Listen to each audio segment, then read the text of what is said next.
Welcome to the Striped Bass Management Board meeting. Today's date is March 16th, 2021. I'm David Borden. I'm the chair, so welcome all. The purpose of the meeting is to deal with the circle hook issue and receive a report from a subcommittee. So I'll just take the items in the order that they appeared on the agenda. Are there any comments, additions, deletions on the agenda? Any hands up, Tony?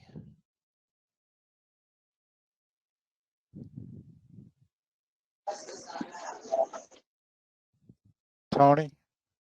Hold on. Sorry, David, I'm trying to help someone connect to the webinar. I don't see hands up. So I'm just asking, I don't see any hands up.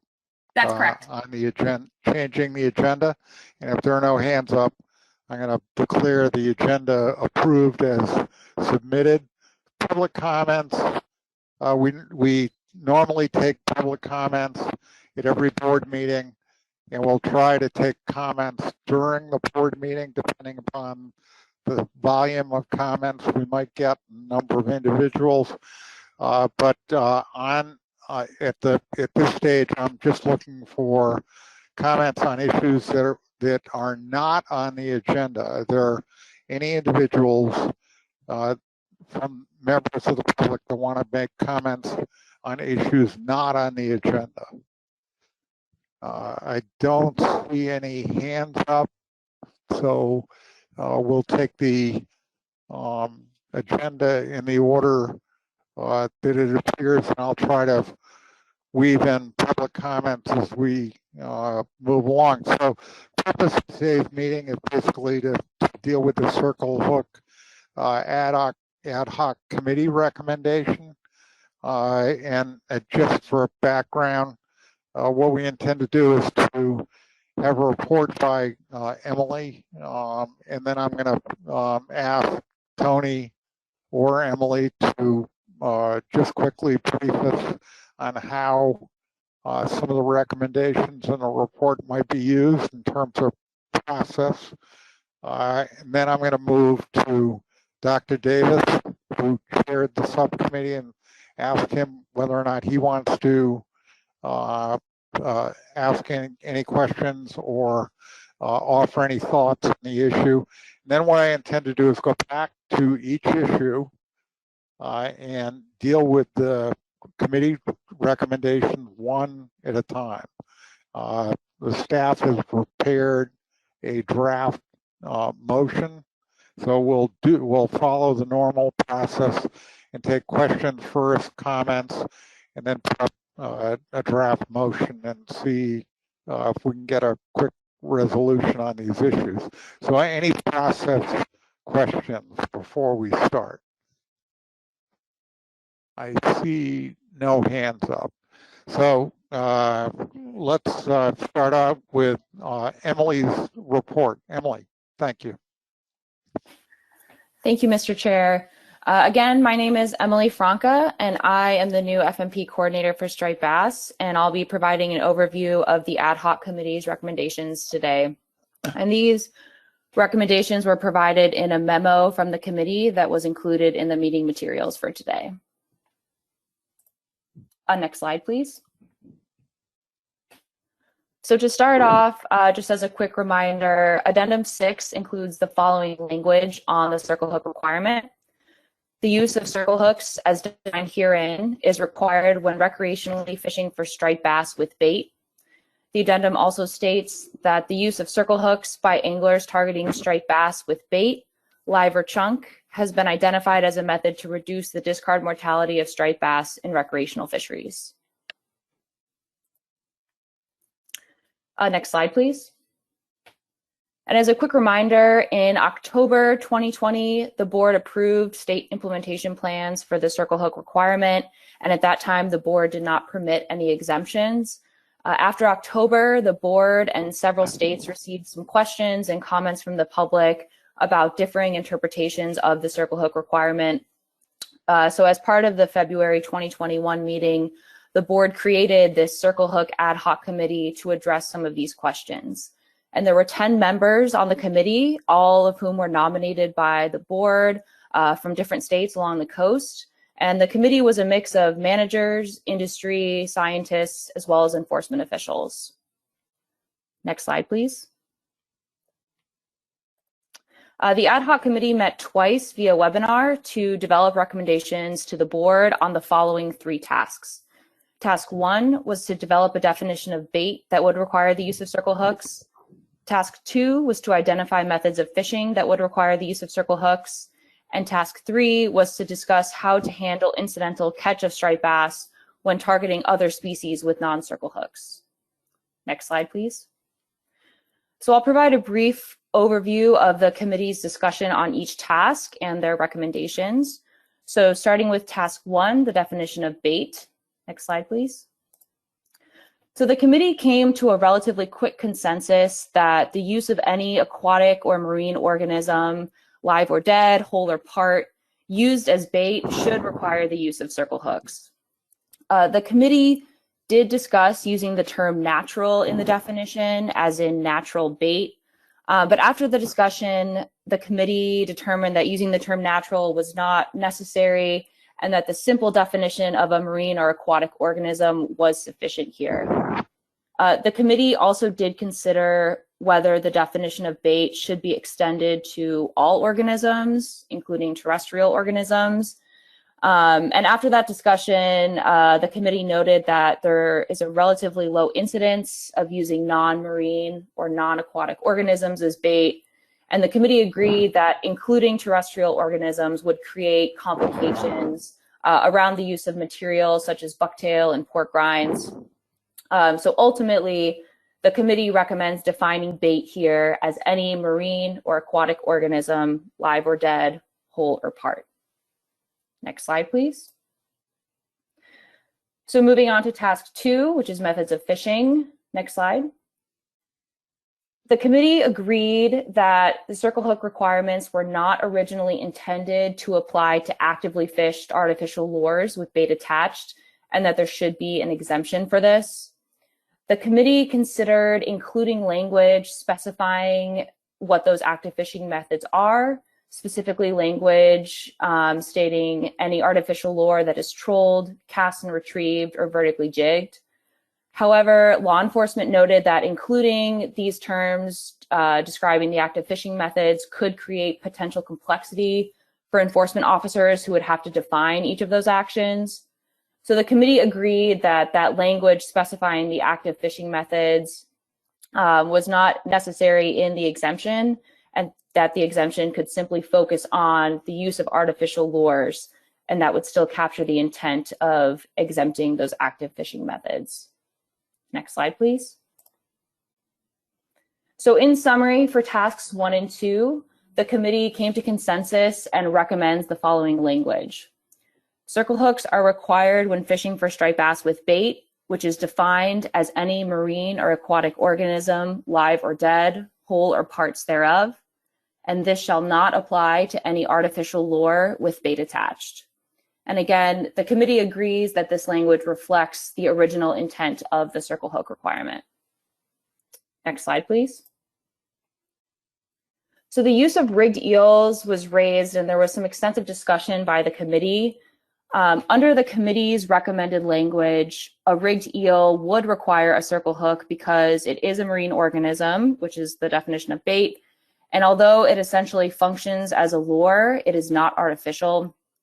One committee member did propose adding an exemption for rigged eels, but after some discussion, the committee agreed that their recommended language should not include specific exemptions beyond the artificial lure exemption.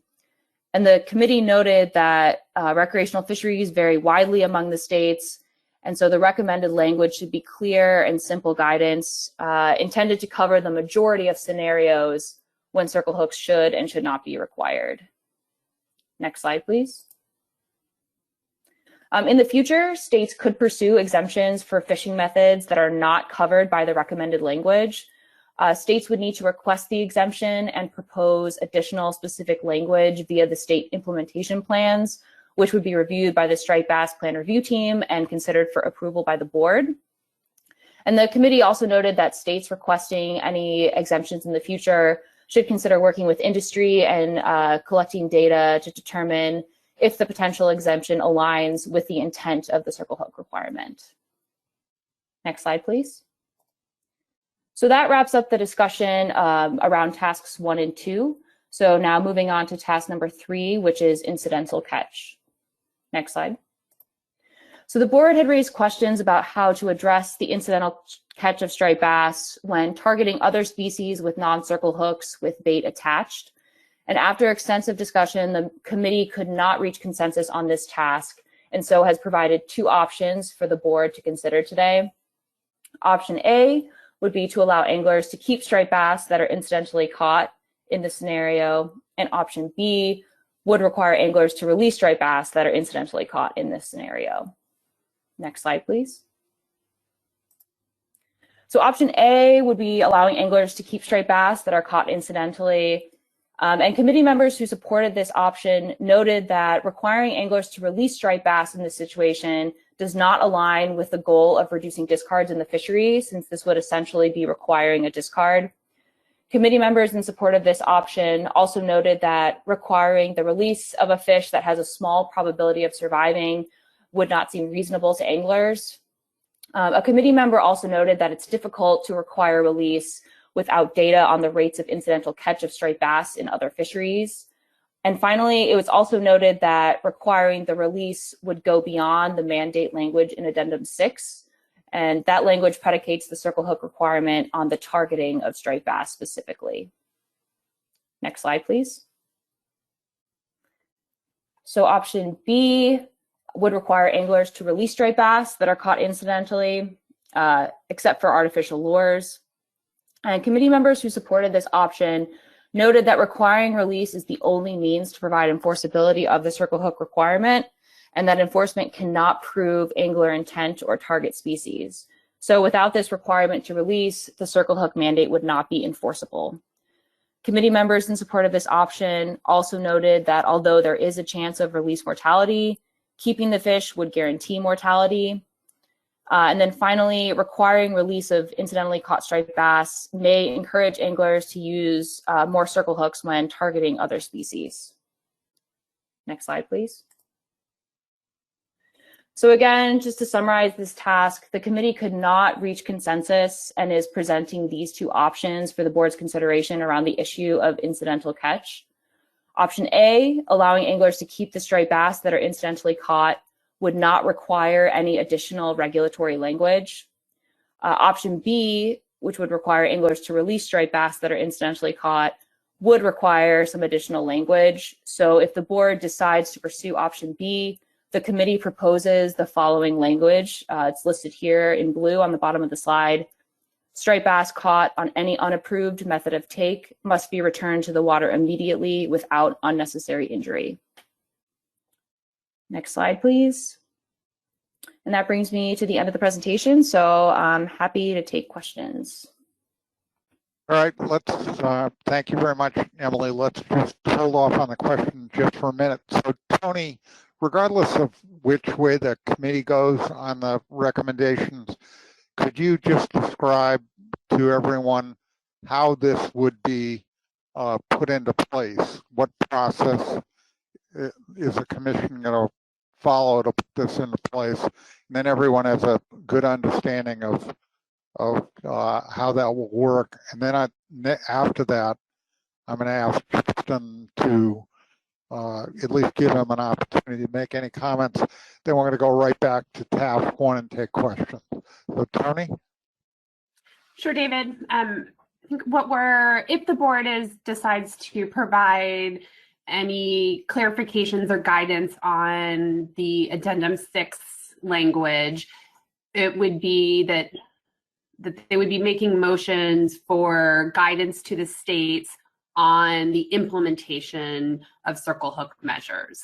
So we're not making changes to the addendum itself, but we're providing additional guidance to the states as they are implementing their circle hook measures.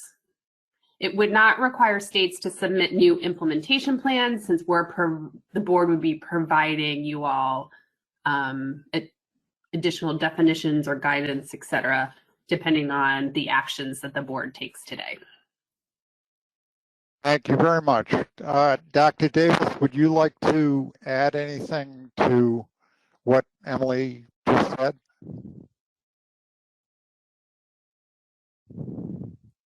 Justin? Hold on, he came in late, so I just need to find him here to unmute him. The list keeps moving. Here we go. Okay, Justin, you can speak now.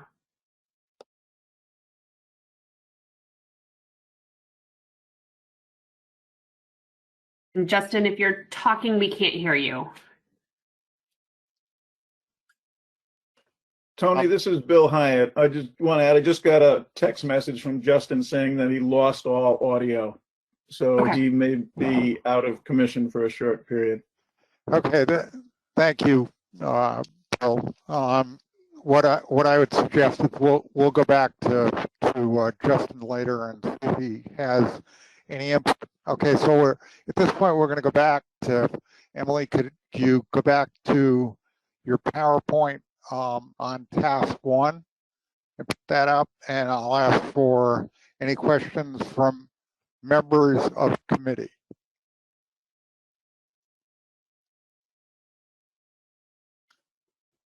Hey, Maya, if you could go to slide 6, that would be great. So are there any members of the committee that would like to speak on this issue? And if so, please raise your hand. Actually, Maya, slide 9 would be great. Thank you. Hey, David, this is Pat Kelleher. My hand's up, but it was in relation to what Tony had just said. Go ahead, Pat. So I just want to make sure I understand, Tony, what you said. Just to clarify, so anything we're doing here today, for the most part, is just clarifying what we meant within the addendum. Is that what you're saying? That is correct, Pat. I think the only difference would be under incidental catch, depending on the direction we go there, because one of them could become, frankly, could become a compliance issue if we went in the wrong direction. So I just want to flag that for you, Mr. Chairman, that one of those issues under, I believe, option A under incidental catch, if we went in that direction, would create potential conflicts with some existing rules and make things unenforceable in probably more than one state. So. All right, thank you. Questions? Tony, any hands up? Yes, we have hands up from Roy Miller and John McMurray. And then I'll just let me know if you are going to accept questions from the public as well. Yeah.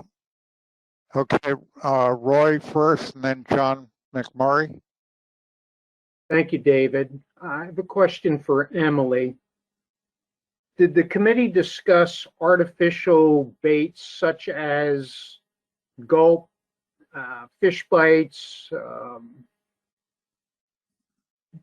power baits, those kind of baits that may include fish oils, shrimp oils, other ingredients from live organisms, but are a manufactured bait? Did the committee discuss them at all? And if so, are they okay to use? Because that question's been posed to me. Thank you. Thanks for the question, Roy. Yes, the processed baits did come up in discussion. And Tony, correct me if I'm wrong here, but I believe those would be allowed under this definition, as this definition is focused on sort of those unmodified whole or parts of marine or aquatic organisms. Yes, Emily, I would concur with that.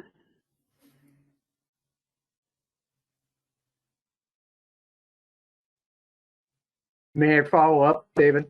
Yes, certainly. All right, so let me make sure I understand that. Those types of baits are okay to use and according to the recommendations. Is that what you're saying? Yes, that is correct. All right, thank you. John McMurray. Thank you, Mr. Chairman.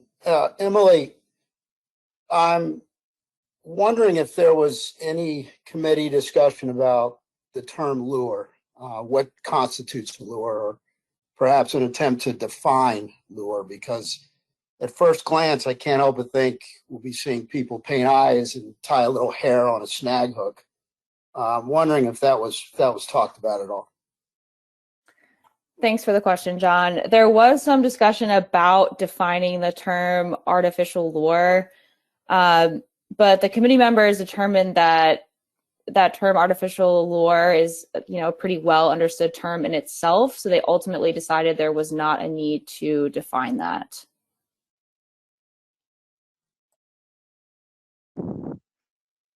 Any other? Thank you. I guess there's John? more discussion to be had on that point, but now it's not. Go ahead, John. No, that's okay. I'll save my comments for later. Tony, I'm not seeing any hands up. I'm not sure why it's so. You're going to have to tell me if individuals put their hand up. Right now, I don't have any. Okay, Mike Luisi has his hand up. Yeah, thanks, Tony. Can you guys hear me okay? Thanks, Yep. Mr. Chairman. I'm just wondering, so we have a defined, and it's okay. I mean, our definition of bait in Maryland is a little more restrictive than this. I'm just wondering why the recommended language was focused on just aquatic organisms, live or dead, and not. I just wondered where that conversation went. Our definition here is any live or dead part of any animal, no matter what it is. But where did so Emily, was there a conversation about aquatic organisms versus other sources of bait? I'm just a little uncomfortable with the idea that there are other sources of bait, whether they're artificial or not artificial, but they're as Roy mentioned, synthetic versus just the aquatic organisms. How did that conversation go with the group? Yeah, thanks for the question, Mike. This focus on marine and aquatic organisms sort of came up as folks were discussing bait that would occur naturally for a striped bass in the marine environment. At first, it was just marine, and then one of the committee members suggested adding aquatic to encompass, any potential bait that originated from freshwater as well. But ultimately, on the question of including all organisms, including terrestrial organisms, the committee felt that the focus for circle hooks really just needed to be on that marine and aquatic component. Okay, so a worm doesn't count, right? Correct. I mean, you dig up a worm in your backyard, you put it on a hook, and it's okay. Yeah, I'm not sure I can support. I'm not sure I can support the recommended language at this point. With that said, so we'll see how things go. But thanks for that. Thanks, then. David, Justin Davis is back here, and if it's okay, can we try to get his audio sorted? Justin, would you like to offer any comments in regard to the committee deliberation? Sure, thanks. Can you hear me okay now? Yep. Is that a yes? Yes. Yes. Okay, great. Thanks, and sorry about that earlier. Yeah, I think, I guess real quickly, I'd just start by thanking the members of the committee.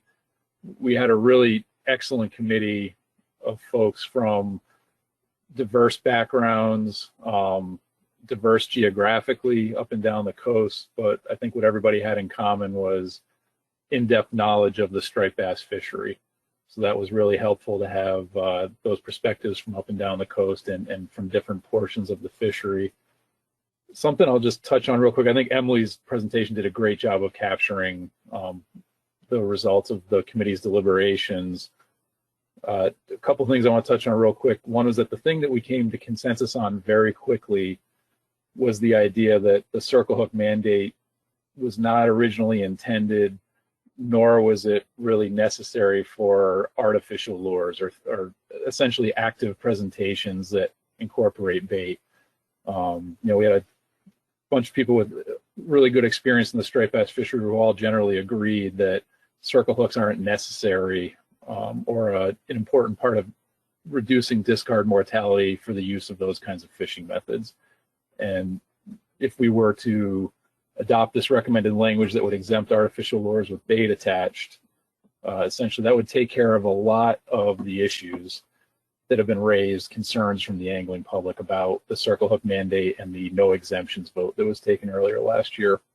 The other thing I'll just bring up real quick, and I can already see this emerging in the discussion, the committee originally started out with much more complicated definitions of bait and much more complicated language around the artificial lure exemption. And the place we sort of came to is that simpler was better for a couple of reasons. One was that, for instance, there is no definition of artificial lure that you could engineer that some creative person couldn't take a look at and find some way to fish something with a J hook and call it an artificial lure under that definition when it's really truly not by most people's standards. So we spent a lot of time trying to develop really complicated language around things and quickly decided that anytime you introduce a new term or create additional language, you're just creating additional opportunity for loophole. And in reality, people are creative. People who don't want to follow the rules will find a way to not follow the rules, unfortunately. So that really segued into the final point, which was I think there was consensus among the committee that the focus should really be on outreach and education around reducing discard mortality in the striped bass fishery. This circle hook mandate is definitely part of that, but attempting to engineer a perfect set of language around this mandate is really sort of a fool's errand. It can't be done. So we should try to develop language that will cover most circumstances and then focus on sending the message to the public that they should be using circle hooks and doing a host of other things to reduce discard mortality in this fishery. So I just wanted to offer some of those perspectives on the committee's deliberation. Thanks. Yeah, thank you very much, Justin. And while I've got the mic, just let me thank you and all the members of the committee. I think you did a really fine job.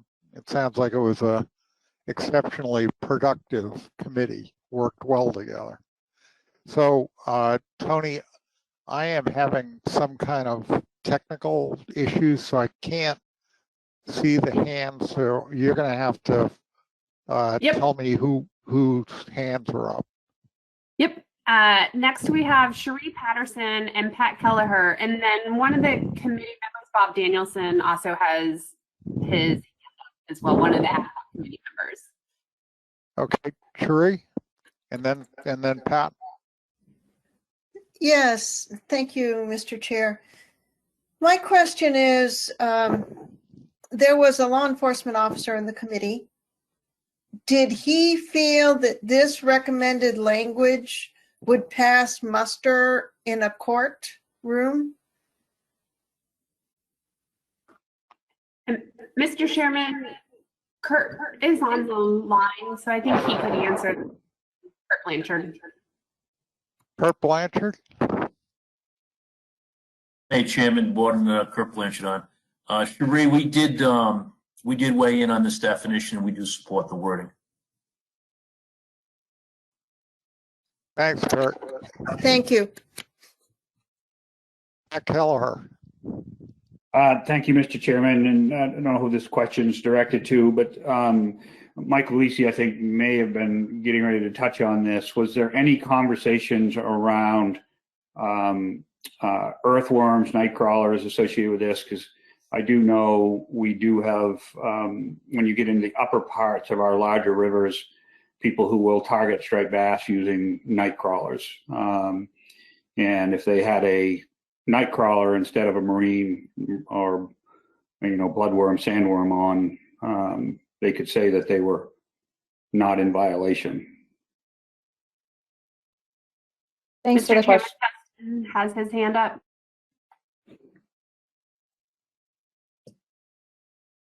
Tony, you were broken up. Justin Davis has his hand up. I don't know if he's wanting to respond to Pat. Dr. Davis? Thank you, Mr. Chairman. Yeah, there was discussion around that topic. We were working with a definition at one point that did include sort of all organisms, including terrestrial organisms. Part of the complication there was that then that would necessitate some language to exclude things like bucktail and pork rinds, which were a commonly expressed concern from anglers, that they wanted to know whether or not those materials would be considered bait that required circle hook. They're typically used in an artificial lure presentation.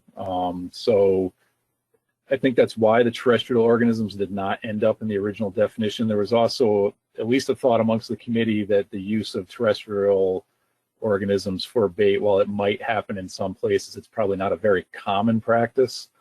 And, we were sort of coming around to this place of wanting to develop simple language that would cover most situations without trying to, get wrapped up in covering every possible sort of situation that might arise where people might use different things to fish for striped bass.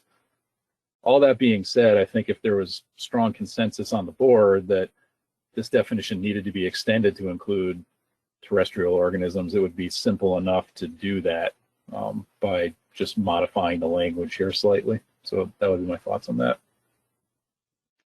Thank you, Justin. Pat, have you got a follow-up or not?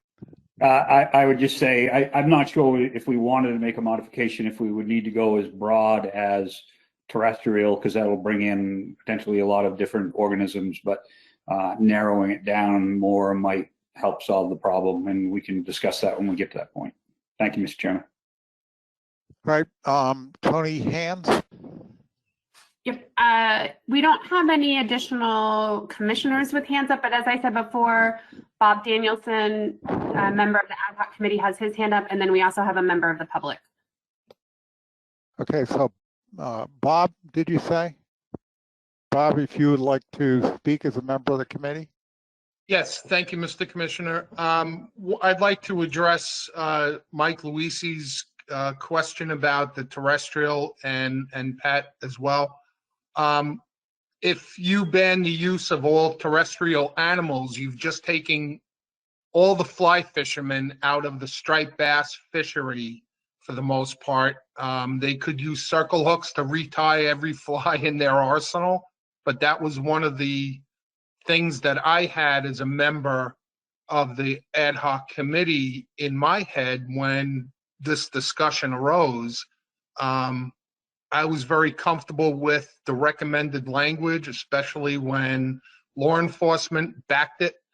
I think that was where many of us on the committee were when developing the language, and I just wanted to add that into the discussion so the folks, the commissioners and the board members in particular, understood what our thought process was, not including things like chicken feathers and rabbit strips for the fly fishermen as part of the ban on J hooks for striped bass fishing.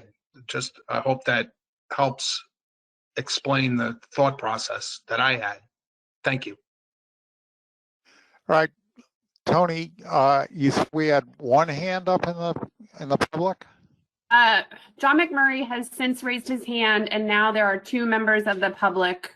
And just as a reminder to the public, this is for questions on the committee recommendation. Right, so I'm going to take John McMurray first, then I'll take the two. I'd ask Tony, since I can't see who has their hands up, to call off the two individuals. They can ask their questions, and then what I would like to do is go back to see the draft motion.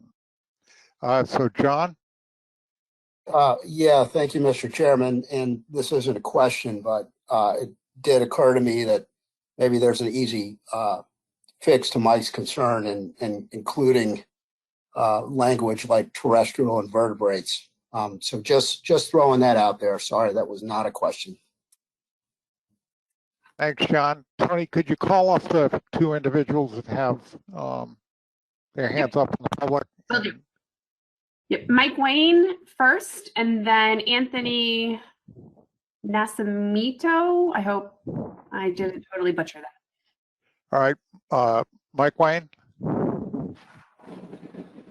Thank you, Mr. Chairman. Mike Wayne from the American Sport Fishing Association. I just wanted to echo Justin's comments about how well this process worked, the AP members working with a subgroup of the board members and the public to try to come up with the specifics that are presented today. And I just have a question about kind of the intent of the decisions that get made by the board here and what the states ultimately implement based off of those decisions. And Commissioner Kelleher asked the compliance question, and I thought that got at some of it, but I just wanted to kind of confirm that the intent of doing this exercise was to bring some consistency in how bait in this circle hook definition is going to be implemented in all the states. And so I'm trying to figure out if there's not kind of a binding component to the decisions that are made by the board here, how do we still achieve the intent of this action, which is to try to bring consistency across the geographic range of this fishery, and have the states follow through on that intent?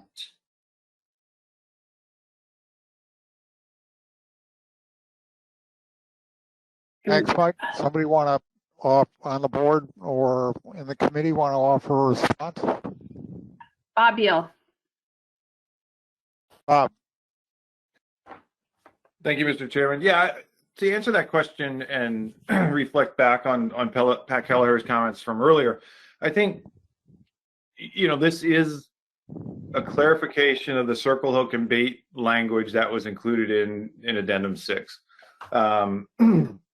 You know, so I would argue that the definitions that are approved today of bait and fishing methods, you know, when circle hooks are required, are compliance criteria. It is clarifying the intent of the board. It doesn't, we're not modifying the addendum, we're just clarifying what the states are obligated to implement under the provisions of the addendum. So I'd argue those are compliance criteria and binding. You know, the one issue that Pat suggested we may want to discuss later is the notion of incidental take, and I think, you know, we can tackle that when we get there, because the plan or the addendum doesn't include incidental take language as it's written right now. So that one may be a little bit different conversation, but I think on these first two tasks, I think the outcome of this meeting would be binding on the states. Thanks, Bob. Tony, the other gentleman in the audience. It is Anthony Nascimento. Tony Nascimento. Good afternoon. Can you hear me? Yes, I can. Okay, good afternoon. My question is on the method of snag and drop with the weighted treble hook. I understand that once you catch a bunker on the treble hook, you have to bring it in and transfer it to a circle hook. That's pretty much understandable. What happens to the incidental catch of a striper hitting it before you bring it in, and the striper perhaps swallows it, and it winds up becoming a mortality? What's the discussion that you may have had on that? Emily or somebody on the committee? Thanks for the question. To my knowledge, the committee did not address that scenario specifically, so I'm not sure I have an answer for you on that one right now. Okay, thank you. Something to Okay. think about. So we're gonna have to go back to the board, and Emily, the staff prepared a draft motion. Could you put the motion up, the first motion? Please. Mr. Chairman, since you can't see hands, I'm just gonna interrupt. I think we had an additional question or maybe a point of clarification from Richie White and Jason McNamee.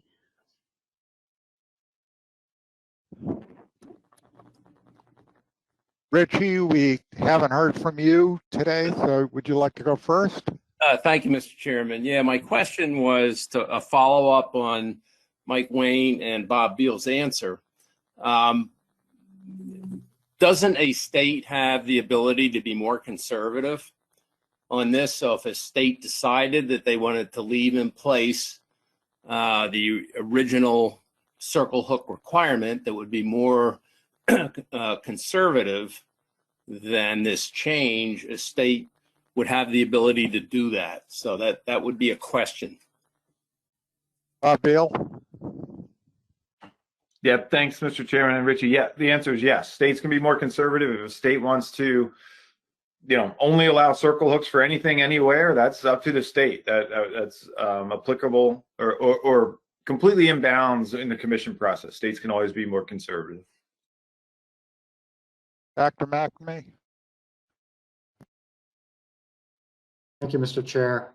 I had a question on what this applies to. So I think this definition is meant to apply just to the recreational fishery. And so first, the question, I'm wondering if that's correct. And then if so, I wonder if we need to add something into that motion that was up a moment ago. So that's my question. Thank you.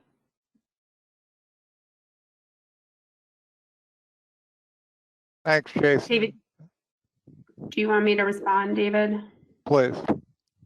The addendum 6 specifically states that the circle hooks are applied to the recreational fishery, Jason, not the commercial fishery. If I could follow up, Mr. Chair, just to make sure I understand. Thank you. Okay, thanks, Tony. And so because of that, we don't need to be more explicit with this definition. This definition would kind of sit under that as a subsection. Therefore, it's only applicable to the recreational fishery. Is that the implication? Yes, but if it helps with clarifying language, of course, we can add it to any motion that is made. Okay, thank you. All right, so you have a suggestion from the staff for draft motion. Someone care to make this motion? Mr. Chairman, Dennis Abbott has his hand up with a question. And Dennis? Yes, thank you, Mr. Chair. Dr. McNamee said something and it got me thinking. In Massachusetts, commercial fishermen fish with rod and reel. Are we saying that they wouldn't be required to comply with these regulations because they're not recreational, but they are commercial?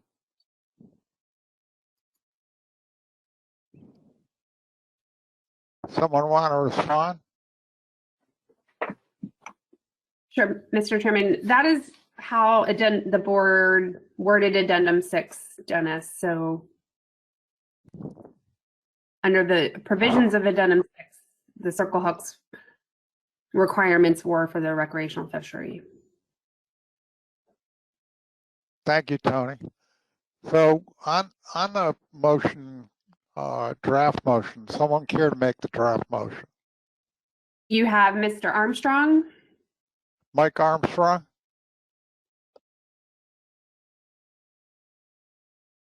Mike, would you like to read it into the record? Please. Yes. I'm sorry, I was muted there for a second. Thank you, Mr. Chairman. I move to approve the following guidance for state implementation of circle hook measures. Circle hooks are required when fishing for striped bass with bait, which is defined as any marine or aquatic organism, live or dead, whole or parts thereof. This shall not apply to any artificial lure with bait attached. Motion by Mr. Armstrong. Is there a second? Tony? Justin Davis. Seconded by Dr. Davis. Discussion on the motion.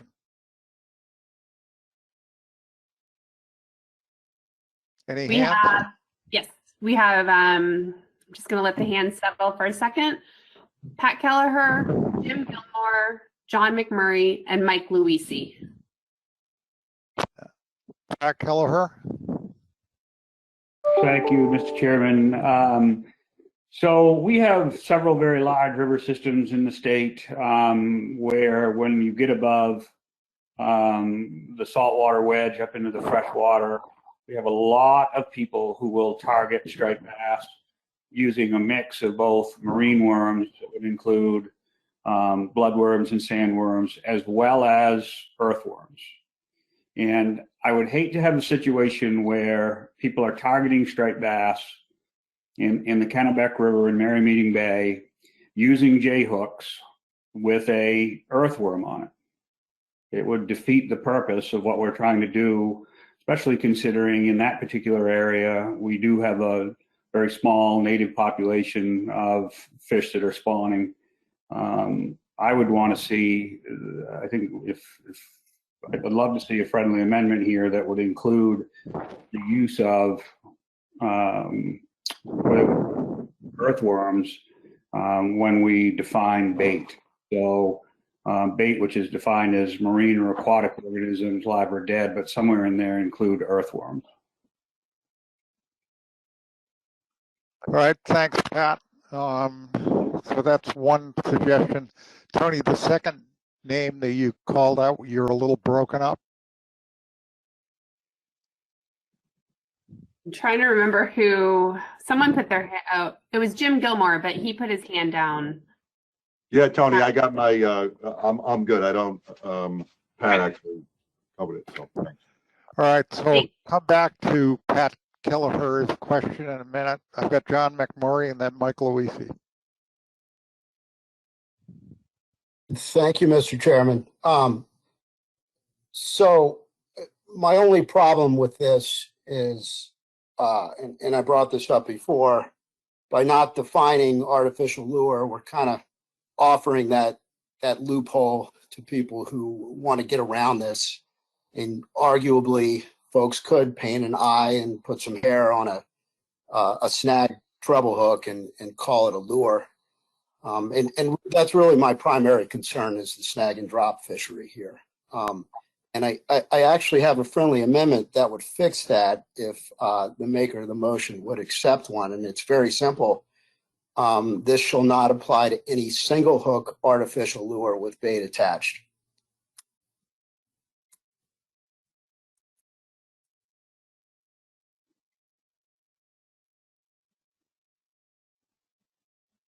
So Mike Armstrong, John just suggested a friendly amendment. Are you receptive to that or not? Well, yeah, John, could you say it again? I missed part of it. Yeah, Mike, I would just insert single hook before artificial lure. And that negates the loophole for folks to legally snag and drop.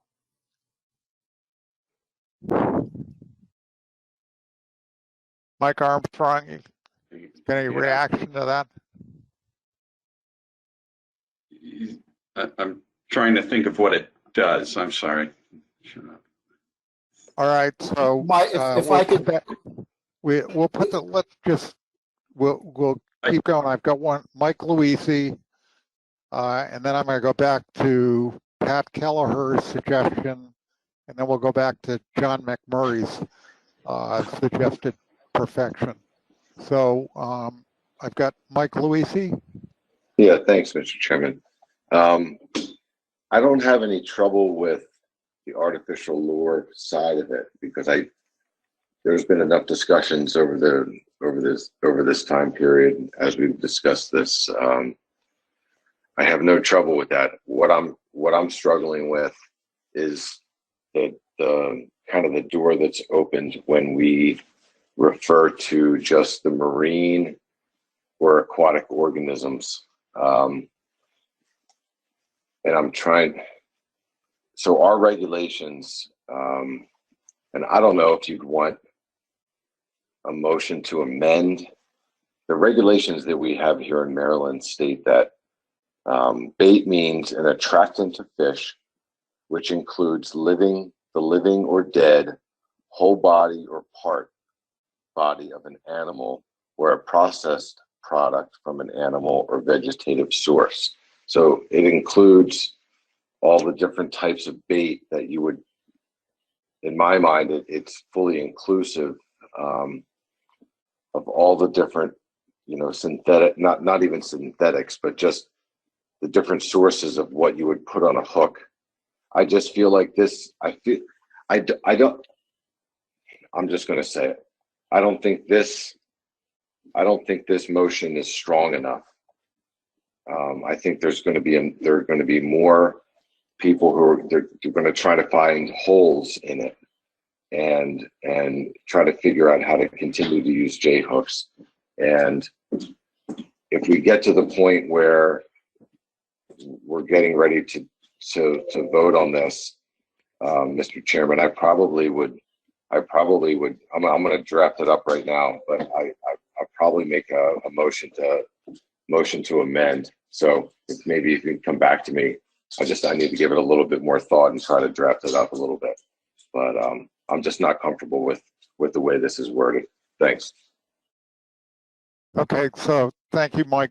Pat, let's go back to your suggestion. What is your exact perfection? And then I'm going to ask Mike if he accepts that, and Dr. Davis. If they do, we'll perfect the motion. If not, then if you want to make a motion to amend, you can make a motion to amend. No, as I'm thinking about this, Mr. Chairman, if the state of Maine just makes a determination to require circle hooks when you're using earthworms, I would argue that we're being more conservative, and we would not be out of compliance. We're actually we would be more conservative in that approach. If you agree with that, I totally agree with that. Yeah. So disregard my earlier comment. All right. So John McMurray, you're up next with your perfection. Mike Armstrong, do you want him to characterize it again? Mike? Okay. Well, my question is, so this shall not apply to any single hook artificial lure with bait attached. That's the perfection, right?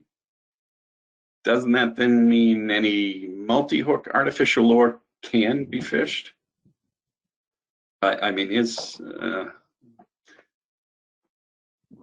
yeah, I'm struggling to understand exactly what this accomplishes. If I may, Mr. Chairman. Please. John.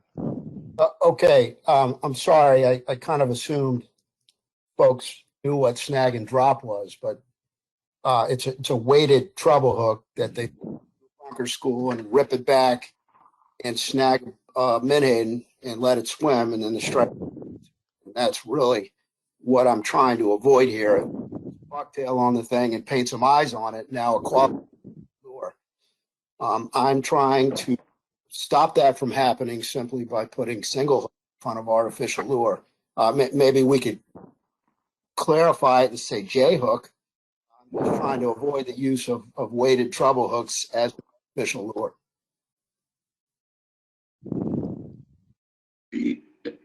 Mr. Chairman, I agree. I think what John's saying, I do not want to see this motion allow snagging and dropping. And I'm not sure what John has proposed does that. So, Mike, so you're clear, it's your prerogative. whether or not you accept it. If you don't accept it, that's fine. Then Mr. McMurray can make a motion to amend and we'll vote that motion to amend up or down. Yeah, I don't accept it. Okay, so John McMurray, have you got a motion to amend? Yeah, I suppose I'll move to amend, but I'm not sure what I'm not being clear about. It's snag and drop is done with a treble hook, a weighted treble hook.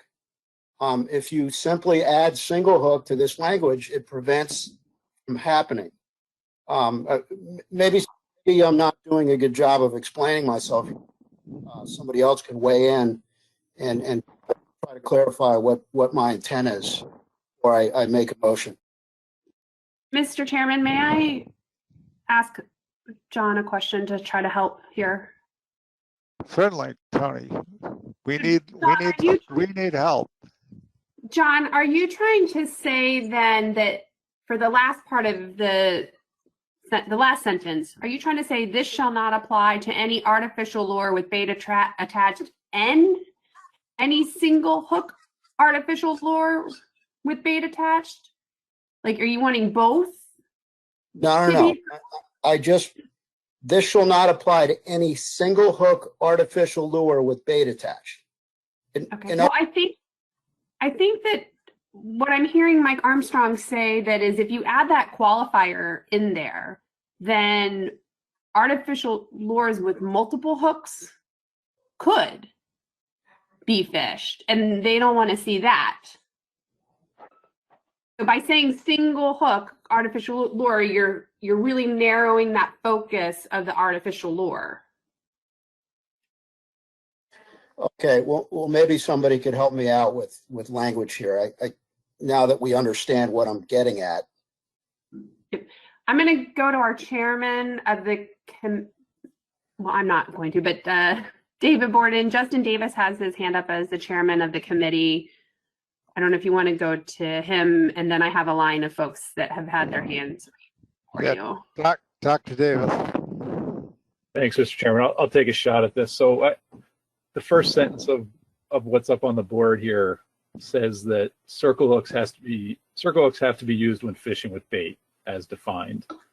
And then the second sentence is creating an exemption for that requirement. As it currently reads, it would exempt any artificial lure with bait attached. And I think John's intent is to only exempt single hook artificial lures with bait attached, such that multi-hook lures with bait attached would not be exempt and would be subject to the language up above, basically saying that if you're fishing some sort of multi-hook lure with bait attached, those hooks would have to be circle hooks.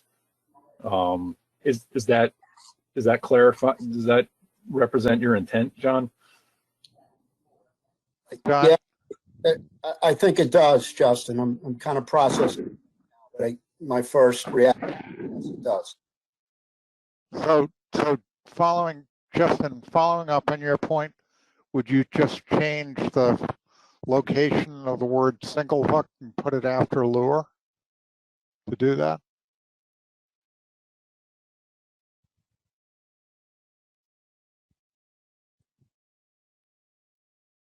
Justin?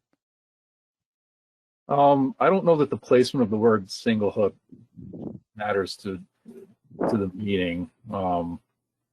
I think single hook artificial lure represents an artificial lure with only one hook. I'll add a general comment that there were an array of artificial lure presentations that have bait attached that are actively fished that were of concern or sort of brought up by committee members and members of the public as things that should be exempt. I would ask members of the committee to weigh in if they think I'm wrong here, but most of those are single hook artificial lures. I think the one notable exception would be eel skin plugs, which is, a method in which the skin of an eel is put on a swimming plug that typically has multiple hooks attached and fished. So I think by changing this to single hook artificial lure, we would be now saying that eel skin plugs are no longer in bounds for use with non-circle hooks.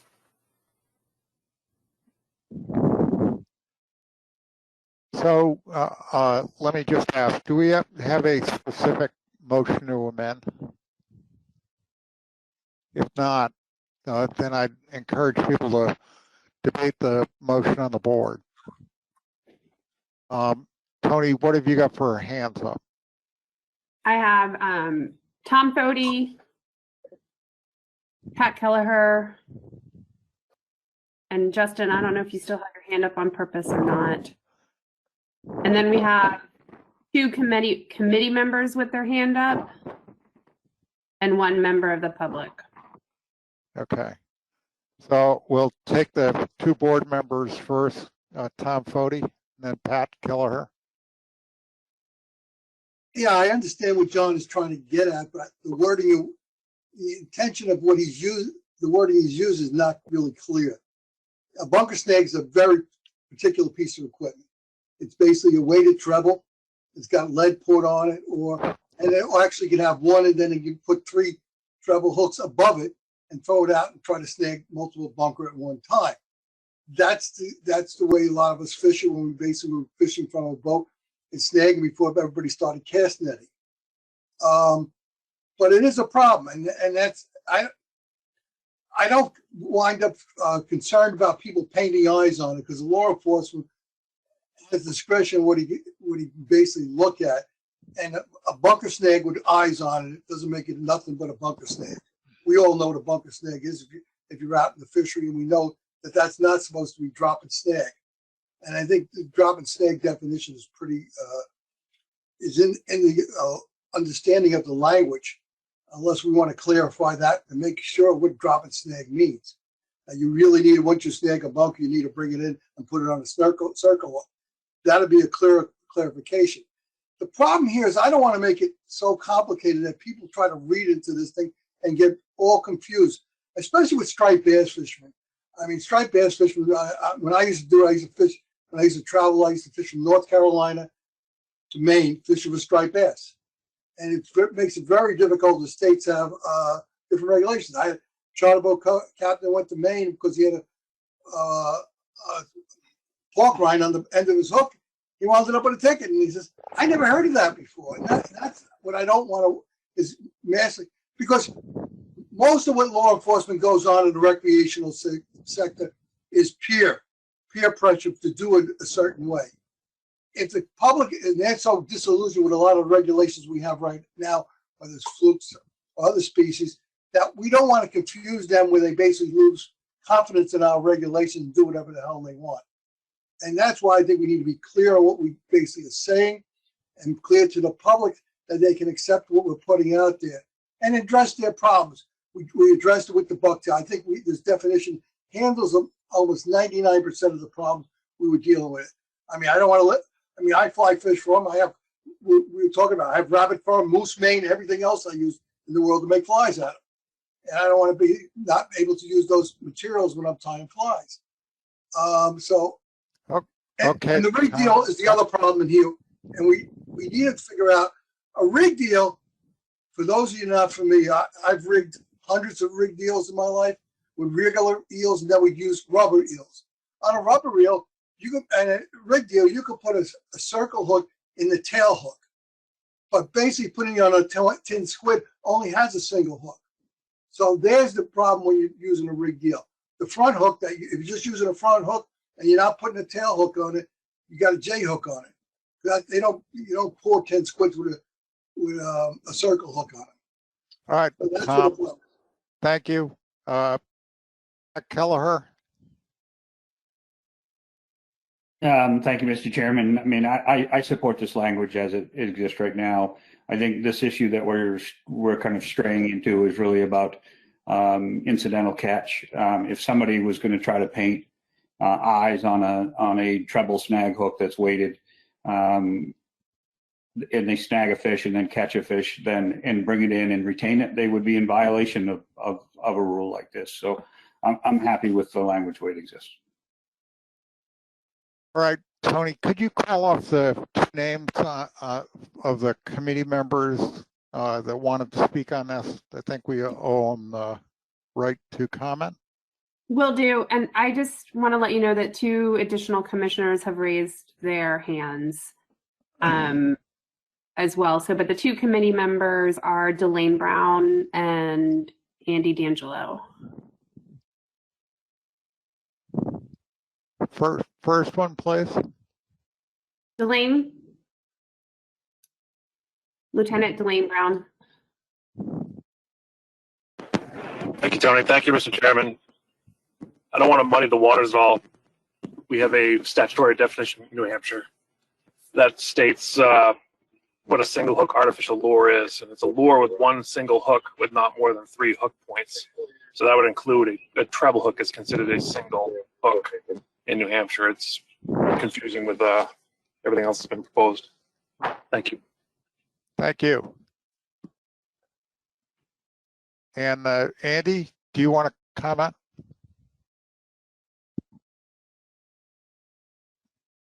Andy D'Angelo? Andy, can you hear me? Yep, can you hear me now? Yeah. Yeah, basically I want, if you're snagging and dropping to try to catch a striped bass, you're targeting striped bass, and the motion that we have here says that when you're fishing for striped bass, you got to use a circle hook. So if you're snagging and dropping, you are targeting striped bass, and that's illegal according to the motion. I agree with what the motion says right now. Thank you. Thanks, Andy. So back to the committee. Tony, you said you had 2 hands up, and then I've got to go back to Michael Luisi. Yes. Okay, so we have Matt Appleton and Jason McMahon. And you'll go to Mike. Mike? Am I up now, or do you want to go to somebody else first? Because If you're going to raise a different subject, let me come back to you.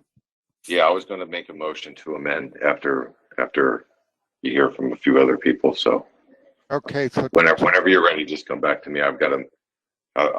I'll take my time and read it slowly, but that's my plan. Okay, so Tony, who is the first person on the list? We have Max Appleman and then Jason McMahon. Okay, Max. Thank you, Mr. Chair. So I'll start and just say that NOAA Fisheries can support this motion. But something I wanted to add was just what resonated with me listening to the ad hoc committee discussions and the collaborative nature of that group, them coming to consensus on recommended language. I think that means a lot. They went in circles all in sort of the same way that I hear this board going right now. And they came to the conclusion that simple is best. And I would hate to see us fall into that same pit. So I think the consensus recommendation speaks for itself, and we can support this motion. Thank you.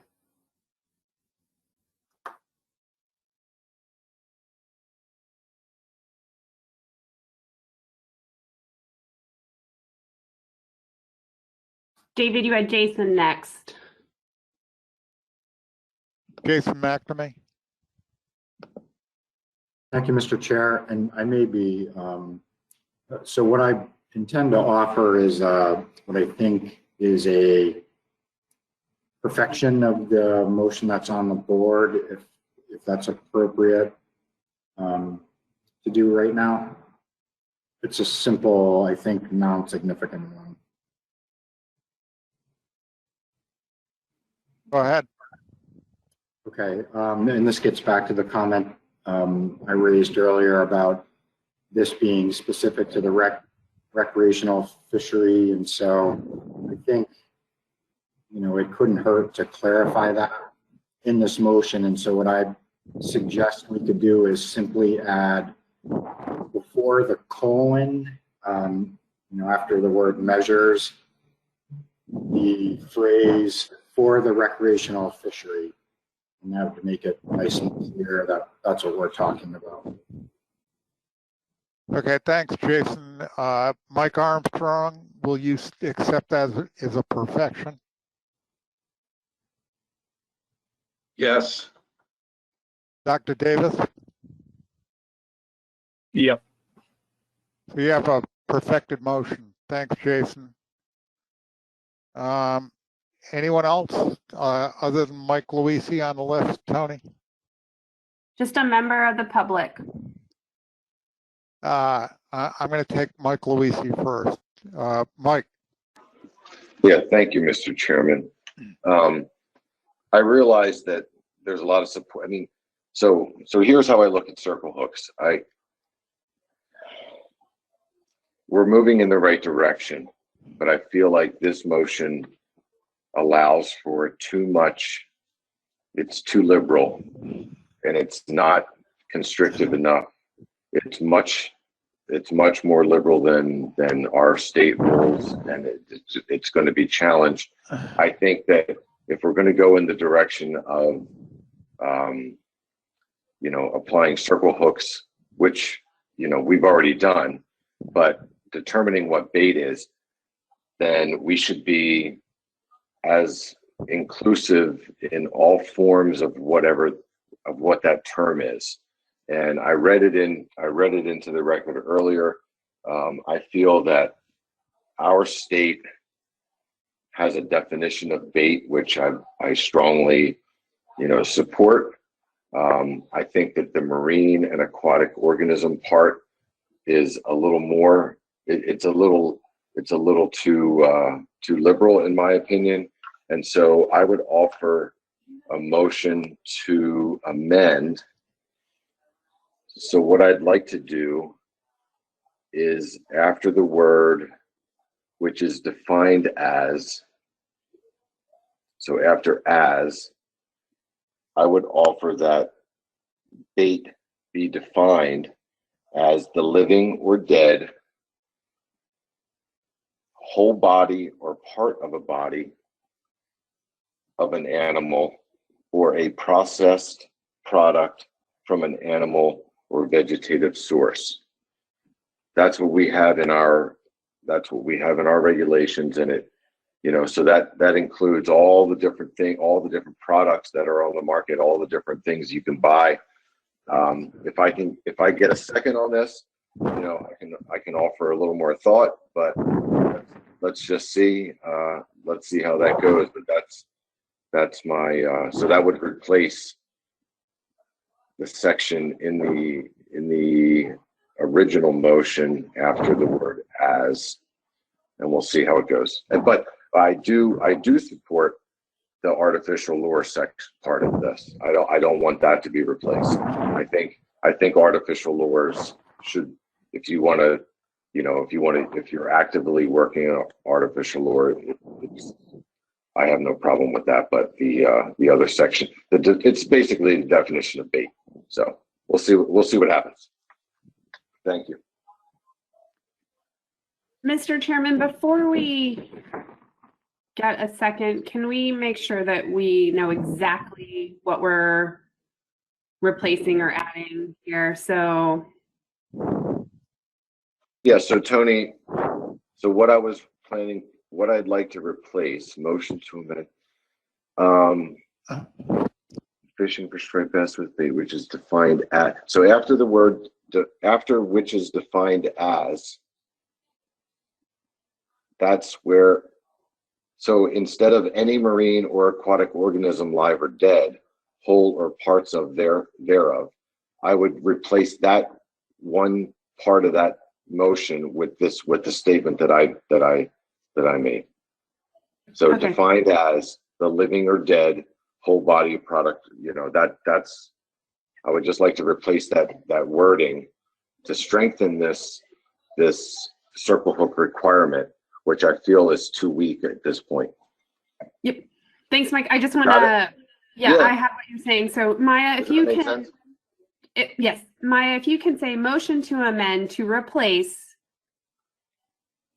and then copy that language, we could substitute and do we could just put a whole new motion up with a different language. I mean, I thought just an amendment was appropriate because it was only that one piece of the language that I thought I just wanted to strengthen. But It's okay. I just want to make it very clear to everybody what text is being replaced. That's all, Mike. So, if you can. Gotcha. Yes, exactly. Okay. Okay. You're reading me here. I see what you're doing. Okay. Yeah. Okay. Okay. Thanks, Tony. Yeah. So now we can get a second. And thank you, Mr. Chairman, for allowing me the opportunity to make that motion. We'll see if we get a second. All right, do we have a second? Tony? Dennis Abbott, is your hand raised as a second? I'll second the motion. Seconded by Mr. Abbott. So discussion on the motion to amend. As the seconder, can I comment? Certainly. Thank you. At this point, I'm not so concerned with whatever the language is, because I think that we're really getting too far down into the weeds. And I don't believe that regardless of what we finally decide on, that we are going to affect mortality one little bit. I think we should leave as much of this up to the states as possible. So I'm probably willing to go along with anything to reach a conclusion on this, because again, I'll repeat, I do not believe that this will affect mortality nor end overfishing. Thanks. Thanks, Dennis. Any other comments on this? Tony? Yes. We have Roy Miller, Chris Bat-Savage, John McMurray, Pat Gear, and Jim Gilmore. And then we have members of the public as well. All right, so we're going to deal with Roy Miller first. Roy? Thank you, Mr. Chairman. I am not going to vote for the amendment to the motion because of what we discussed earlier. By including vegetative source and processed product from an animal, I think we're precluding baits like power baits and gulp and fish bites and all of them by adding this perfection. My view of this is if the state wants to be more restrictive, they can. I favor the original motion, which gives the states the latitude to be more restrictive if they so choose. Thank you. Thanks, Roy. Chris Bat-Savage. Thanks, Mr. Chair. Yeah, Roy pointed out, I guess the question I had, but I think I understand that this would include things such as gulp and power bait, which are lures that are made out of some sort of natural material. We're not really sure what.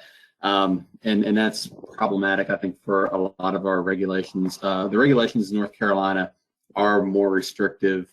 They include basically any plant or animal material. We don't get into synthetic baits. I know the way the language in the amended motion would include things such as fur and feathers, and ours doesn't, exempt that, but we could definitely make that fix while being more restrictive at the same time. So I have to stick with the original motion, just knowing that the committee really kind of threaded the needle, so to speak, on trying to find language that gets to where we need to be without creating any more unforeseen, unintended consequences. Thanks. Thanks, Chris. John McMurray. Thank you, Mr. Chairman. I just wanted to point out that Mike's amendment with the use of pork rinds, which is something that the committee was expressly trying to avoid. Okay, thank you. Tony, you're going to have to give me the last two names. I couldn't write fast enough. I apologize if I mess up the order, but I believe it was Jim Gilmore and then Tom Fody. Jim Gilmore. Okay, Jim Gilmore. Thank you, Mr. Chairman. And I just will echo the last couple of comments. And it really comes down to the first motion. The language is simpler and I think more understandable. I know Mike's trying to get at being a little bit more prescriptive, but in doing that, we start going back down that rabbit hole. We got so many words in there, and then I think that actually may provide for more loopholes in it. So I would prefer the earlier language. However, it would like to hear, I don't want to put Justin on the spot as the head of the committee, but both them and law enforcement. It's like, is this making this better or worse, I guess would be, and the fact that the committee, well, I think did a great job in putting this language up, kept it simple, and I still think we should be going with that. So thank you, Mr. Chairman.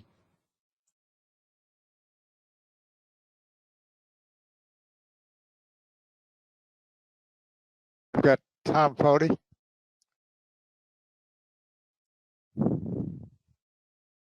Tom? Yeah, I just agree with Jim Gilmore and Roy Miller. That's simple. Thanks, Tom.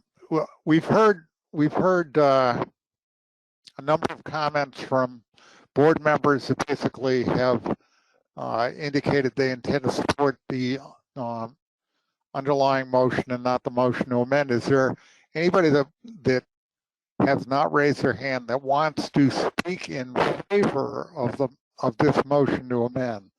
If not, I'm going to call the question. So is there a hand up from a member of the board that wants to speak in favor of this? Mr. Chairman, you have Max Appelman, but before Max goes, can I just ask Maya, we actually don't need which is defined in that first sentence of the motion. That should actually stay. Thanks, Maya. And David, I don't know, your microphone it sounds like you're in the wind. And so when you keep your microphone live, it causes sort of a feedback for the webinar. Okay. Just as a FYI. Charlie, okay, so who was it you wanted to call on next? It was Max Appelman, and then you do have members of the public that have their hands raised.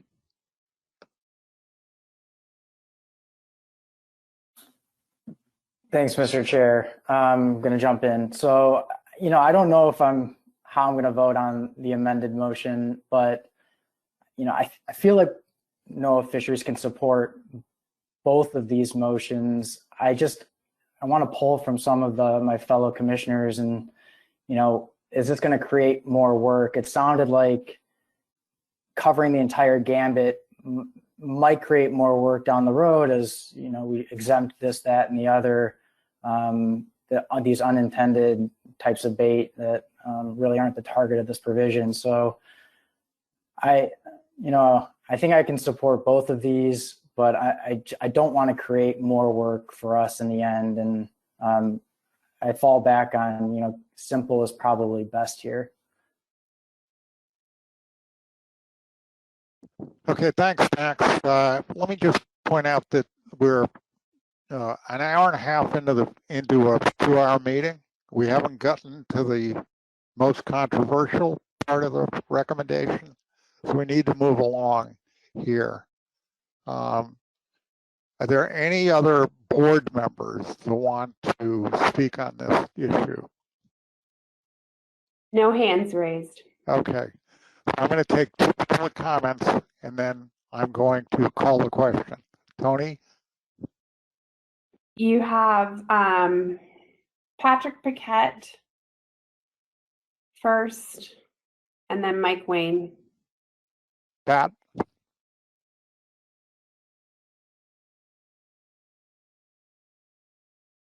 I think I have Patrick muted. Hold on. He put his hand down, so I can't find him as fast.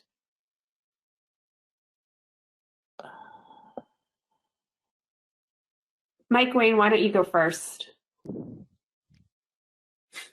Thank you, Mr. Chairman. Mike Wayne, American Sport Fishing Association. We do not support the motion to amend. The working group, members of the advisory panel, the public, all put their heads together and tried to come up with a consensus recommendation here. I'm not sure why some of the board members don't believe in that process. I think the original motion is what their consensus recommendation was, with some minor perfections that can be palatable. And I guess I would just say that there's been some discussion about implementation of more conservative measures than what is agreed upon in this action.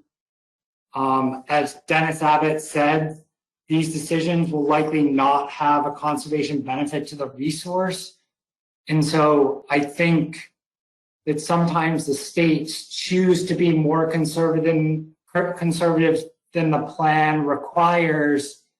If there's a real conservation benefit to that action, I would argue that the intent here is instead to have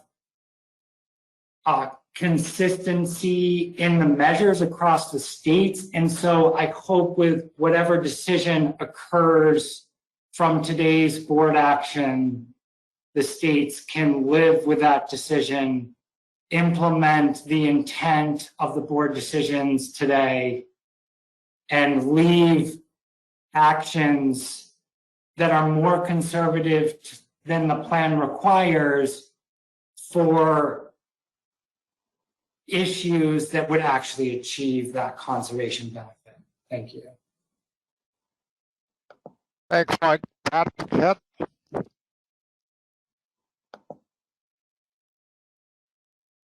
Thank you, Mr. Chairman. Patrick Paquette, Mass Striped Bass Association. I am a member of the AP. I just wanted to offer a couple of comments as the board considers this motion. First of all, this is an impossible task. And I very much agree with what the chair of the working group stated, that there is no way to write a bulletproof regulation here. I can come up with loopholes to anything you can write. I've been doing this too long. That being said, fishing with worms is common across every river and estuary in New England, especially in the spring when small striped bass are the target and most popular thing being done in saltwater. Worms need to be clear. It needs to be clear that any type of a worm should be on a circle hook.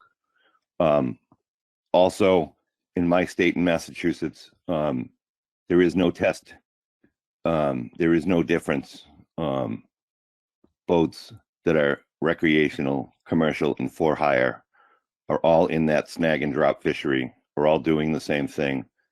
And I am absolutely baffled as to why we would separate out one of the three or two of the three and not have all anglers targeting striped bass need to follow this regulation. Thank you.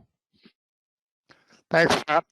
Okay, so at this point, I'm going to declare a 2-minute caucus.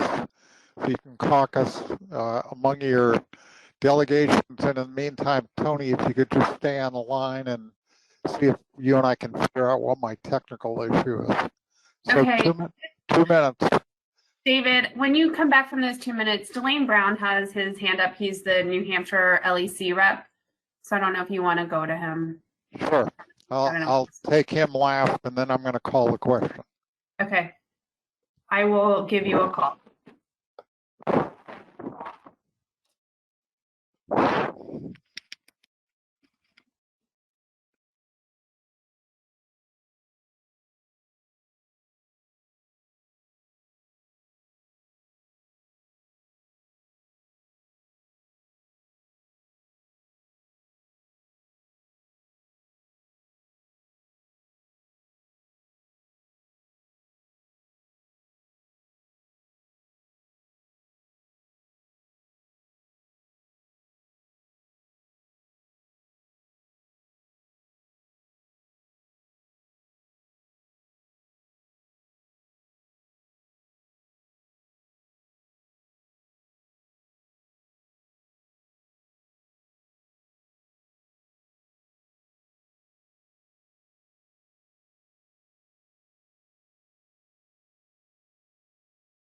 Tony, you on? I'm here, David. You sound much better. Sound is better? Yeah, much Okay. better. So I probably had the microphone too close. Yes. 30 seconds, and we're going to vote for those of you that are still listening. Don't forget about Delane.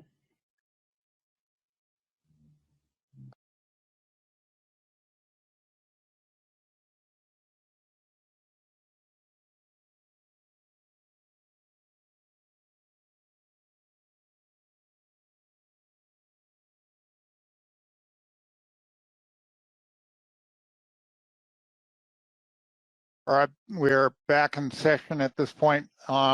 We have one of our enforcement officers would like to comment. Is it Dwayne? New Hampshire? Thank you, Mr. Chairman. My hand was raised for a little while. And this goes back to the motion to amend to replace by Mr. Louisi. I would just caution the use of processed product in the amended definition. I know New Hampshire is at least one case where we were unable to prove the ingredients of products. And this case was power bait because this particular product is patented and proprietary.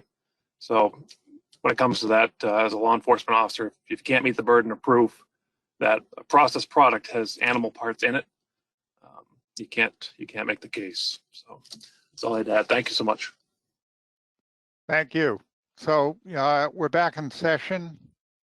Any more discussion on this? We've had a lot of discussion and we're way behind schedule. So does somebody want to make a point that has not been made at this point?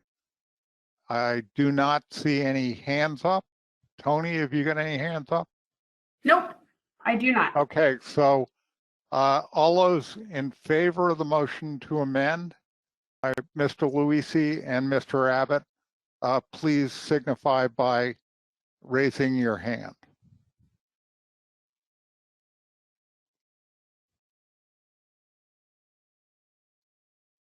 Tony, could you read the jurisdictions that vote yes, please, into the record? I have Pennsylvania. That's the only yes vote then. Let me make sure I have that correct. Hold on. Yep, that's the only state that I have. Okay, so we have one yes vote. Take down those hands, please. Will do. All those states in opposition to the motion to amend, please raise your hand. Then, Tony, would you please read the states into the record? I have Massachusetts, Connecticut, Maine, Delaware, New York, Virginia, Rhode Island, New Jersey, New Hampshire, North Carolina, PRFC. Is that 11? I think so. Emily, Yes, you have that's 11. Yes. Yep. All right, so we have one state in favor, 11 no's. Any abstentions? Any hands up? I have NOAA Fisheries and Fish and Wildlife Service. Pat Kelleher, your hand is up. Is that intended? I thought you voted against. No, it wasn't unintended. I get easily confused, Tony. You know that. Sorry. Okay. Thank you. He's a typical chairman trying to vote twice. So we have one no, 11, or excuse me, one yes, 11 no's, 2 abstentions. Any null votes? Yeah, Mr. Chairman, Maryland's a null vote. Maryland's a null vote. Okay, so motion fails. We're back to the main motion. We've had a lively discussion. Does someone want to raise a point that has not been raised? Any hands up? Mike Louisi, your hand is still up. Yeah, I just wanted to make a really quick point. We're going to support the motion. I feel like this is good progress, and there was a lot of work that went into this motion, and the state of Maryland will support the motion based on the fact that we're making progress in implementing circle hook requirements. So thank you. All right, so given that observation, it would appear appropriate to ask, is there any objection to the main motion as written? Any hands up? Tom Foti, your hand is up. Are you objecting? I actually have a question to ask. Listening to Pat Arquette, I basically wondered, are the states that have commercial hook and line fisheries are they going to stop dropping snake? Tom, I think we already went through that. In other words, my understanding, and Tony can correct me if I mischaracterize it, is this addendum, this whole amendment was focused on recreational issues. And Tony, correct me if I misstated that. You're correct. Okay. Well, the so, provisions were for the recreational fishery, not the whole amendment. right. Oh, okay. Is there any objection to the motion? There are no hands up. Motion is adopted by consensus. So now we're going to move on to the second task. Emily. Yes, thank you so much, Mr. Chair. Maya, if you could pull up the second to last slide, it summarizes task 3, which is the incidental catch. Perfect. Right before, perfect, yes. So here again at the top, it just defines the scenarios, an incidental catch of striped bass when targeting other species with non-circle hooks with bait attached. Again, there's the option A, allowing anglers to keep striped bass in that situation. Option B, requiring anglers to release striped bass in that situation. And then at the bottom there is the proposed language if the board decides to pursue option B. Thanks.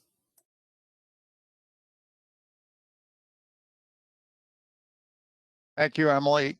So you've got two options and you've got some language that's been suggested if you want to adopt option B. Someone care to make a motion on this issue?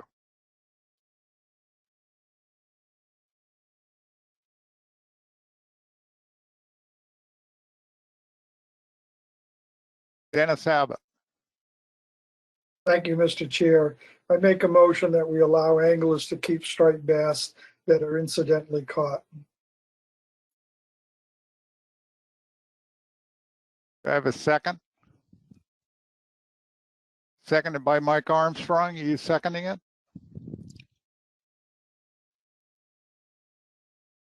Sorry, no, that was unintentional.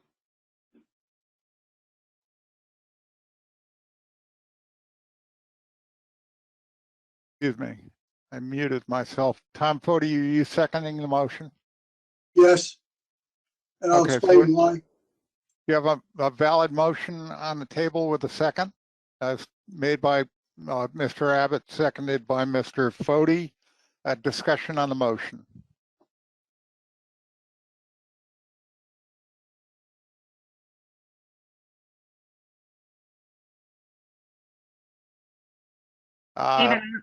Mike Armstrong, you have your hand up. Okay, this one's for real. During our discussions of the work group, it was very clear and enforcement was emphatic that if we allowed this as written in the motion, it takes a very difficult to enforce rule, the circle hook rule, and makes it darn near impossible. And it may be regionally that it's different. We have a striped bass fishery that overlaps very heavily with bluefish. So in effect, you would never have to use circle hooks because you're always fishing for bluefish and you happen to catch some striped bass. And so because of those reasons, we can't support this motion.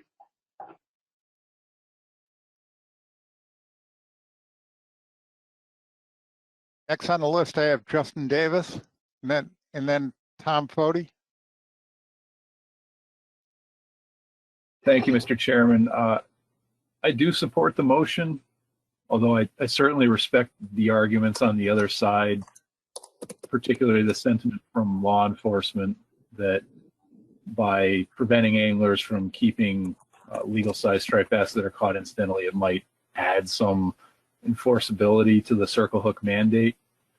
I guess I just feel that not allowing incidental catch will probably only provide a small amount of enhanced enforceability at the expense of potentially provoking backlash from the angling public, in that we are now essentially telling them that if they are not targeting striped bass at all, there's plenty of fisheries where anglers use bait and they are not targeting striped bass, bottom fishing for scup and sea bass and fluke and things like that, where occasionally an angler may catch a legal sized striped bass. To tell those anglers they have to release those fish because they weren't using a circle hook, to me just seems like a step beyond the original intent of this mandate, which was predicated on anglers who are targeting striped bass. And I also find it difficult to make an argument based on data that it will provide, enhanced conservation for the striped bass stock by making folks release those fish, because I'm sure the information might exist, but we don't have it on hand on sort of rates of incidental capture of striped bass and other fisheries. So I guess I come down on the side of supporting this motion. I can understand and respect the arguments on the other side, but I think this is the best path forward. Thank Justin. Got Tom Foti and Pat Kelleher on deck. The reason I seconded the motion over Dennis, was because I'll just give you an example. I got the Governor's Surf Fishing Tournament coming up May 23rd, and the summer flounder season will be open at that time for the surf also. And so I'll have people fishing with squid to catch summer flounder, particularly if they want to eat it. And if they accidentally catch a striped bass, of the probably 600 kids that I have fishing in there, because it's a family tournament, I'll have to make them release the fish. I mean, and I don't want to really do that. I think we incidentally catch all fish. I can't remember one fishery that has circle hook rules that if you catch when you're tuna fishing and you're using a lure with, I just don't understand it. And I really got to support this just because a lot of kids catch the first striped bass as an incidental catch. Thanks, Tom. Pat Kelleher and then Pat Gear, you're up next. Thank you, Mr. Chairman. I want to echo Mike Armstrong's sentiments and would encourage people to vote no on this motion. We just spent a lot of time working on some language to clarify the use of circle hooks, and now all of a sudden we're going to put language on the table that says all you have to do is say I'm fishing for something else and go target striped bass. I know we've had circle hook regulations on the books for, this will be our 8th year, I believe. If we had to follow this, it would make it a non-enforceable situation.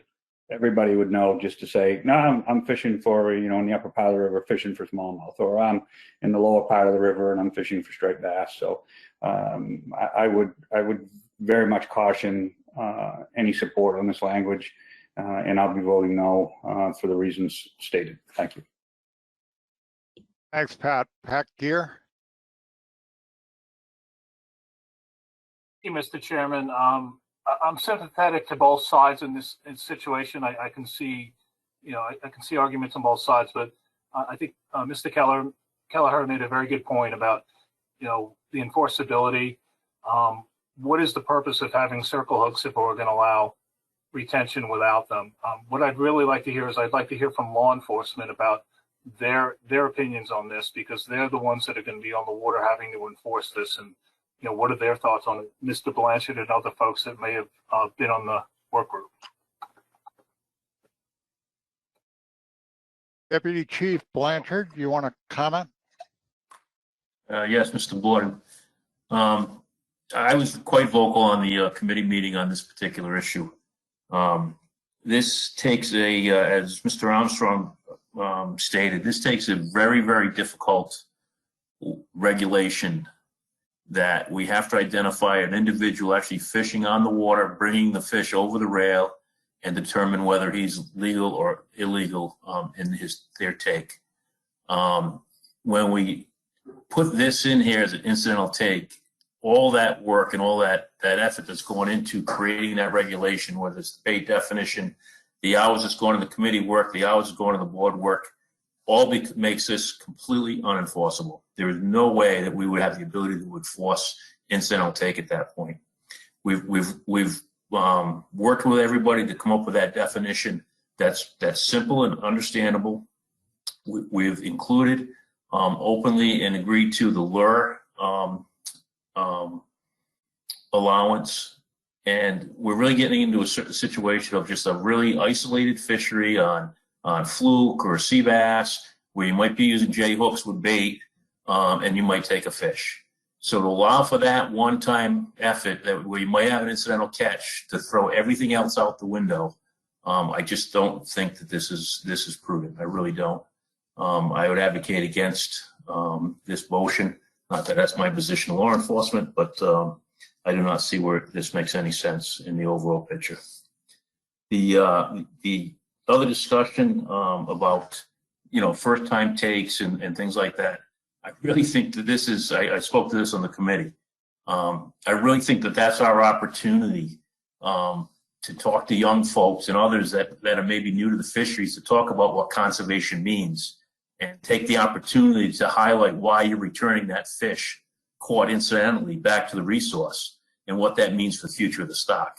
So I just think we're kind of, it's exciting to take that one fish, maybe bring it home, take a picture, whatever, but it really is important it gets released back. So I feel strongly, and I think law enforcement across the board would feel strongly about this, that we have to go with Plan B or Option B.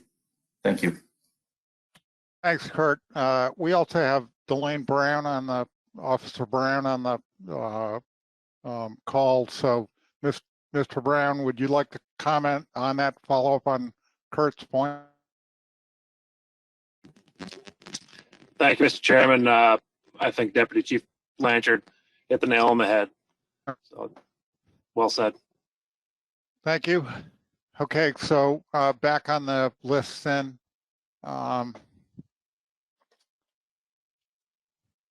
Got Roy Miller. Thank you, Mr. Chair. Maybe just, it's probably not necessary, but I would agree with the sentiments expressed by Kurt Blanchard. And I think if you take Lower Delaware Bay, where you have a mixed fishery for bluefish, weakfish, summer flounder, lots of other species, and the occasional striped bass is caught, you just could not prove that they weren't fishing for something else. Up on the Delaware River, where we currently have a circle hook requirement, it's less problematic. You really only have three choices up there. You've got striped bass, white perch, and catfish. Less of a problem in the river on the spawning grounds. We haven't had a problem with our circle hook requirement there, but I think that option A would be problematic in Delaware Bay. Therefore, I favor option B. Thank you. All right, I've got Bill Hyatt and then David Fiorsky. Thank you, Mr. Chair. I also want to speak in opposition to this motion. Prohibitions on retaining incidental catch or otherwise illegal catch are commonplace, and they're generally done for two important reasons. The first is to avoid perverse incentives. We don't allow anglers to keep gut hooked fish that are outside the allowed size limit because it incentivizes cheating. Maybe more important in this case, we have these prohibitions on retaining incidental and otherwise illegal catch to underscore the importance of the regulation and to communicate that importance.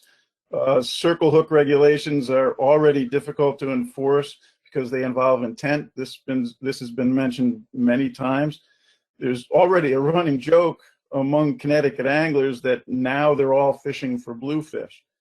If we were to further confuse this message by allowing incidental take to be kept, we're going to seriously undercut this effort even further.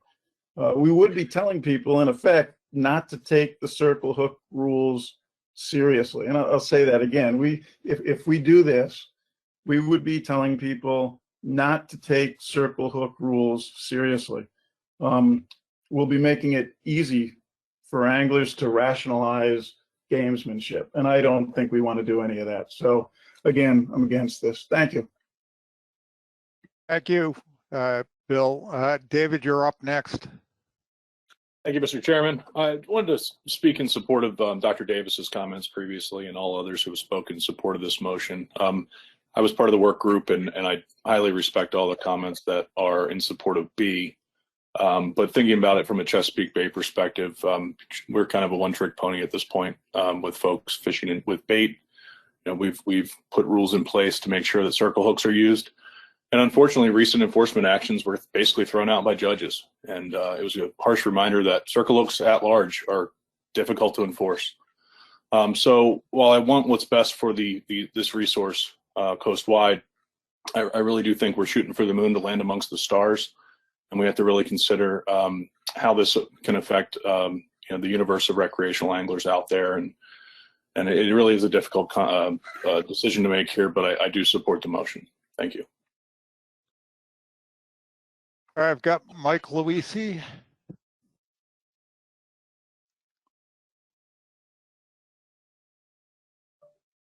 Mike.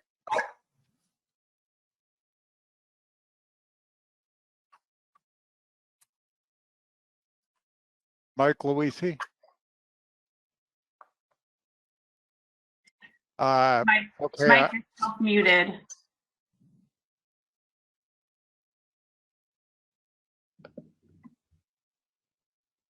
He may have had to step away from his microphone. That I'm going to take one comment from the public, then I'm going to go back to Dennis Abbott, ask him whether or not he wants to make any further comments, then I'm going to call the question.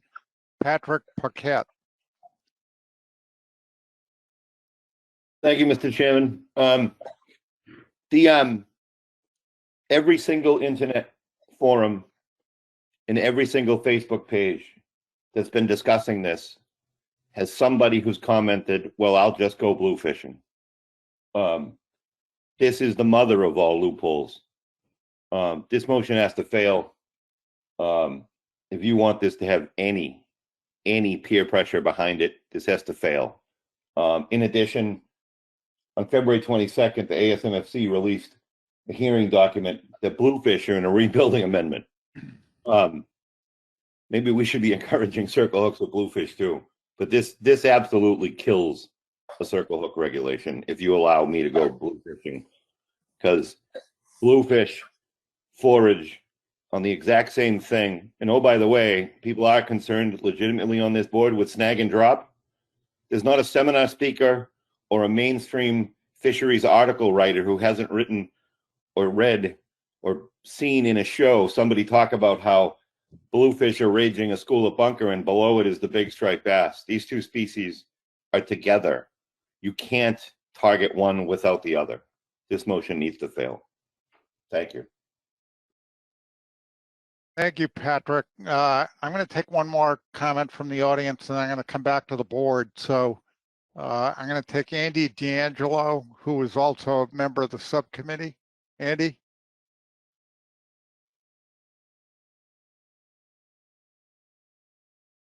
Andy? You have to self-mute yourself or open your mic. How's that? You got me? Yep. Yeah, the problem I got, I think I talked to Kurt about this at the committee, and I know it says incidentally caught, but if you go, as a charter boat captain here, we'll go striped bass fishing a lot of times first, and then go fluke fishing or sea bass, something like that. Is enforcement going to be a problem for striped bass that we had on the boat that were caught while targeting striped bass, and then go catch something else? That's my only question. That's where I'm a little on either side here. That's what I had to say. Thank you. Bert, do you want to speak to that point?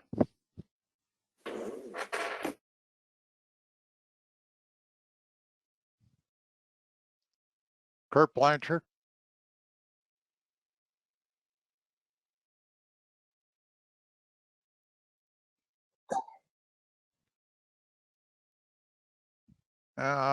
I'm not hearing anything. Dave, I'm here. I'm sorry. There was some confusion on my mute button. We were back and forth with Tony trying to unmute me, so I'm set. Yeah, Andy and I did discuss this, and quite honestly, there will be no, the way I understand the regulation in following laws, I don't support them all, these provisions, is that possession of striped bass while fishing for these other species, it would not be prohibited. It's going to be strictly a take situation. So we're really going to have to observe the taking of striped bass for this to be enforceable. Just mere possession on the water is not going to be sufficient enough to prove the case. Thank you, Kurt. Let me go back to then I've got Mike Luisi, and I'm going to go back to the maker of the motion. Dennis Abbott's going to get the last comment, and then I'm going to call the question. Mike Luisi. Yeah, thank you, Mr. Chairman, and I apologize. I had to switch devices, and I was on mute by the organizer, so I'm now back. Hopefully you can hear me okay. I just want to echo what Dave Sikorsky said. You know, we implemented circle hook rules, I don't know, a couple years ago now, and you know, one of our big points that we made in Maryland was that if a fish is caught without a circle hook, it's okay to keep it as long as it's legal. And I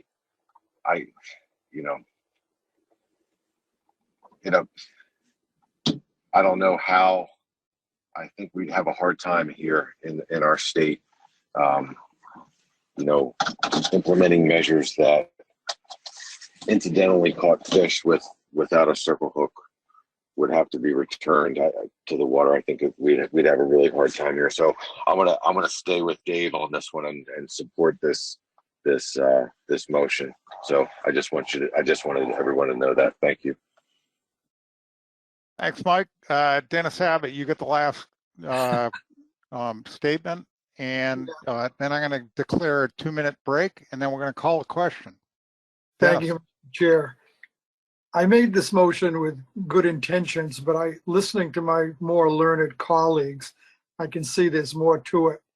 I do think the issue is unenforceable for the most part, but I think the educational benefit of going in the other direction might be more beneficial. So I will probably vote against my own motion, but I do thank Mr. Foti for seconding my motion. I think there's good points.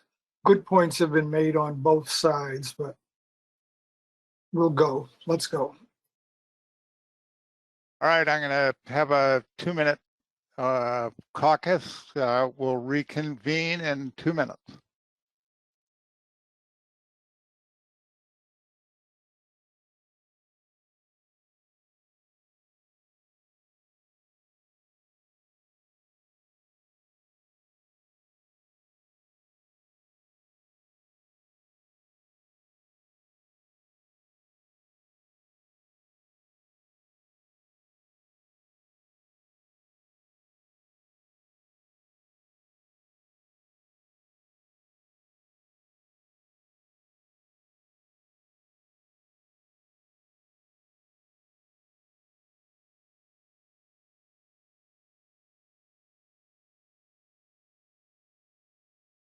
Tony, do you have any hands up? Well, I took everybody's hand down to clear the slate for voting, since you said you were calling the question. But Dave Sikorsky has his hand up. Okay, David, I'll go through that introduction again if you want to speak, and then I'm going to basically call the question. David?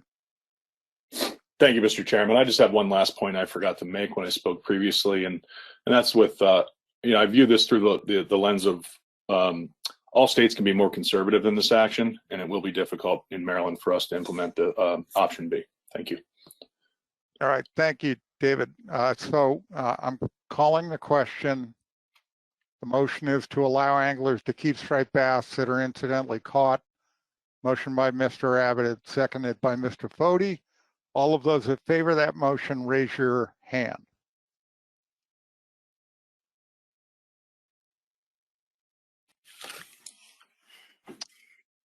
Okay, Tony? we have, yep, I have New Jersey and Maryland. I'll go ahead and clear the hands for you guys so it's easy. Okay, David? You're a little broken up. New Jersey and Maryland? That is correct. Okay, so we have 2 in favor. Then if you take those hands down, we'll vote with the noes. All those in opposition to the motion, raise your hand. And then Tony, please call the states so it'll be reflected in the record. I have Mass, Delaware, Virginia, Fish and Wildlife Service, NOAA Fisheries, Rhode Island, New Hampshire, Pennsylvania, PRFC,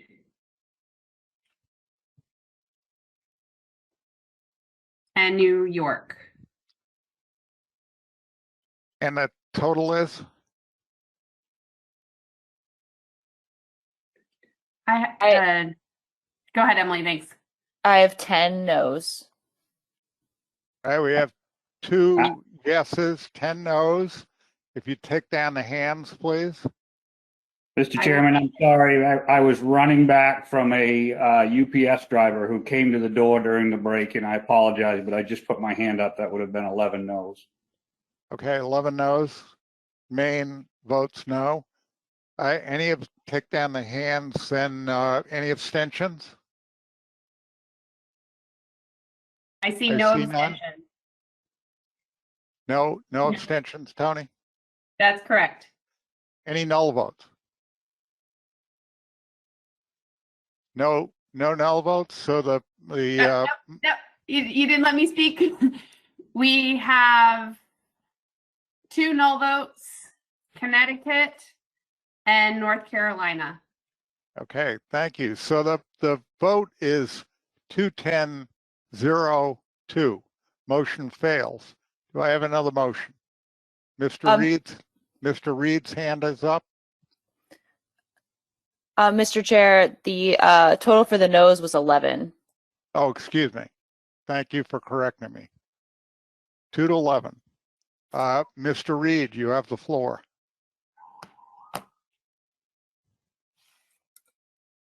Hold on, I think he might be muted by me. Hold on, Mr. Reed lost his audio. Just give us 2 seconds here. Eric, I'm sending you your pin.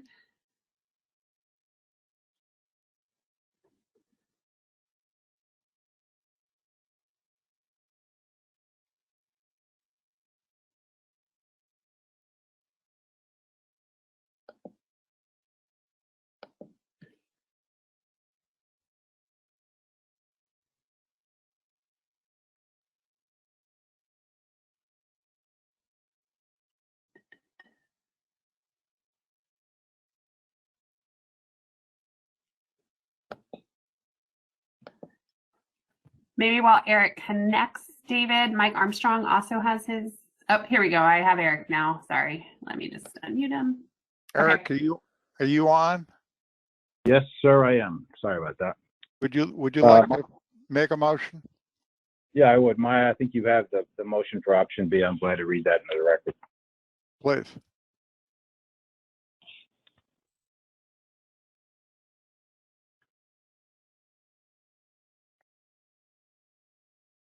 Okay, I move to approve the following guidance for state implementation of circle hook measures. Striped bass caught on any unapproved method of take must be returned to the water immediately without unnecessary injury. And if I get a second, I don't think there's any rationale other than to support law enforcement in their efforts. Mike Armstrong, I see your hand up. Do you want to second this? I do. Mike, do you want to speak in favor? No, I think we've probably talked about it enough. Okay, so I'll open the floor and I just comment that there's been a lot of discussion around this motion already. in terms of the pros and cons of the strategy, and a number of states have already gone on record kind of voting against the concept. So I'd ask members to refrain from being redundant. So anyone want to make a new comment on this? I don't see any hands up. Given the sensitivities on this, I think it's better if we vote so that the states that may want to vote against it are clearly part of the record. So is there any objection to me calling the question? If somebody want to make a point that has not been made so far. Mr. Chair, you have Bill Gorham. Bill. Thank you, Mr. Chair. I was part of the working group, and I just believe that in passing this in the name of enforcement or for enforcement on something that's extremely hard to enforce anyways, it is an extremely disconcerting overall justification. I would like some more clarification upon the having possession of striped bass while targeting other species and what that does with enforcement. I was a little confused on that last comment. Thank you.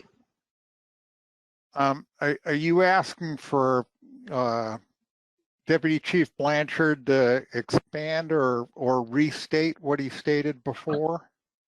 Yeah, to where if you have a charter that may be targeting multiple species or at least rockfish, what impacts that have to enforcement for this rule? Okay, Kurt, would you mind repeating what you said before? No problem with that, Mr. Chairman. My understanding of the way this provision is being written and being pursued is that the requirements are while in use. So it's while taking. If you're just in mere possession of striped bass while you're at sea and you're targeting other species at this point, you're fishing for other types of species, sea bass, scup, fluke, or whatever, and using different means to catch those fish, and you've already caught striped bass and you have them in possession, that would not be a violation. The violation would be documented if, in fact, you were using those methods and bringing a striped bass over the rail with prohibited methods. That's where this new motion that's being presented. That's where this would come in and strengthen the circle of provisions. Just a follow-up, if possible, Mr. Chair.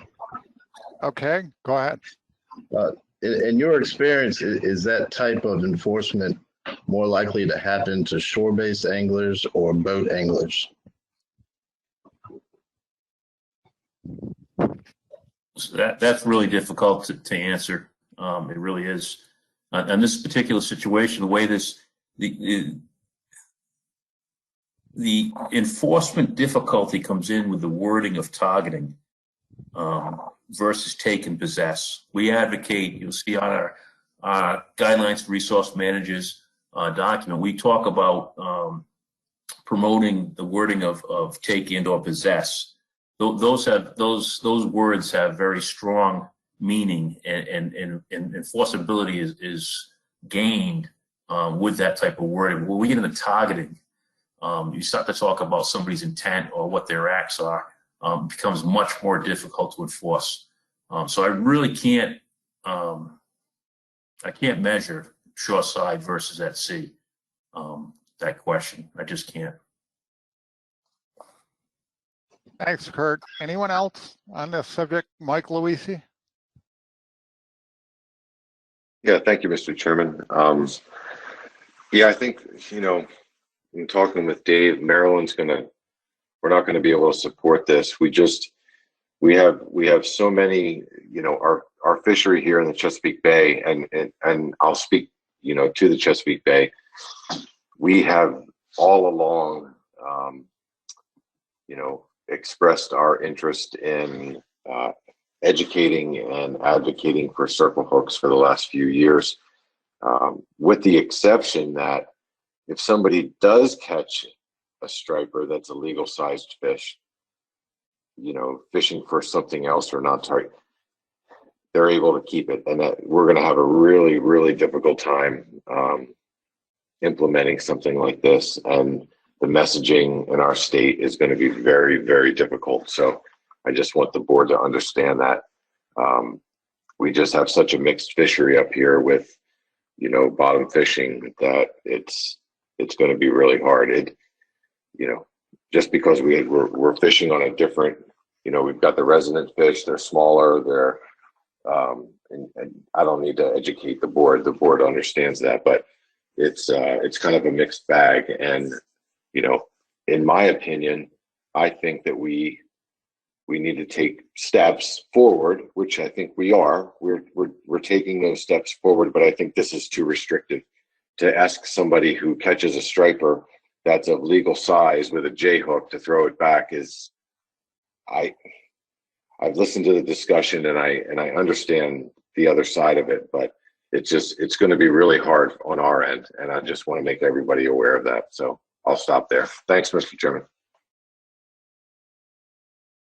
Anyone else care to make a point that has not been made, a new point? If not, I'm going to call a question. I see no hands up. So David, all wait. those in favor of the David? motion, David, you have 2 hands up. And well, you have 3 hands up. 2 members of the board and 1 member of the public. You have Pat Kelleher, Tom Fody. You see them? No, I don't see either one of them. Pat Kelleher and then Tom Fody, and then we'll go to take one comment from the member of the public, and then we're going to call the question. Thank you, Mr. Chairman. I'll try to be brief here. I mean, if anybody is going to retain a striped bass that's caught on unapproved methods, then they're in violation. And I think that's what Kurt is saying. And I'm not saying I'm necessarily opposing this, but it kind of goes without saying.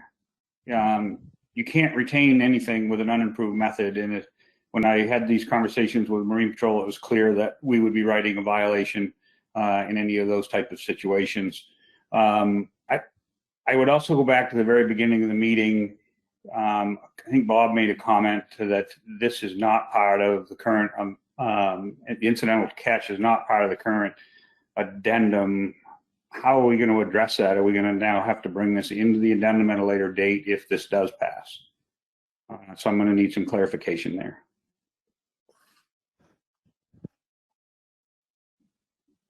Tony or Bob Beal?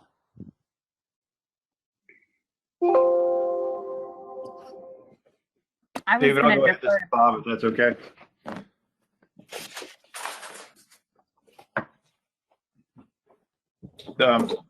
This is Bob. To answer Pat's question, now it's a little bit tricky. Addendum 6 is finished, and it did not include this notion of incidental take and incidental catch. So adding that to a document that didn't contemplate this issue when it went out for public hearings was a little bit, that's risky. There's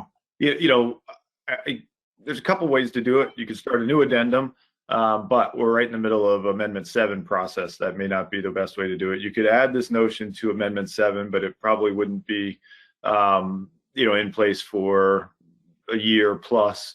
So there's no real easy way to get this approved and required as a compliance criteria right now. So it's clear that this is the direction the board wants to go, or a lot of people on the board want to go this way. So I think that's if this motion passes, I think that's probably the next discussion.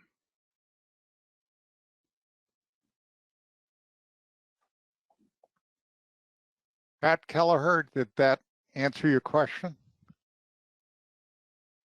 Yes, Mr. Chairman. It seems to me that we're going to be opening a door up for modification to the document if we vote in the affirmative on this. And again, I would go back to what Kurt said, if I heard him correctly. I'm not sure if this strengthens the position of law enforcement or not. I don't think it would with the Maine Marine Patrol based on the conversations I've had back home. If you're fishing with an unapproved method of gear and you retain a fish, you're in violation. So I'm not sure we need to reiterate that in any document. It's clear, at least it would be clear from the enforcement standpoint in Maine. I don't want to speak for the other states. I don't know if Kurt wants to weigh in on that.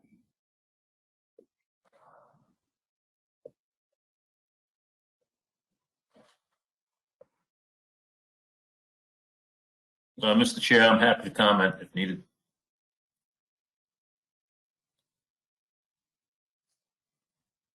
Please.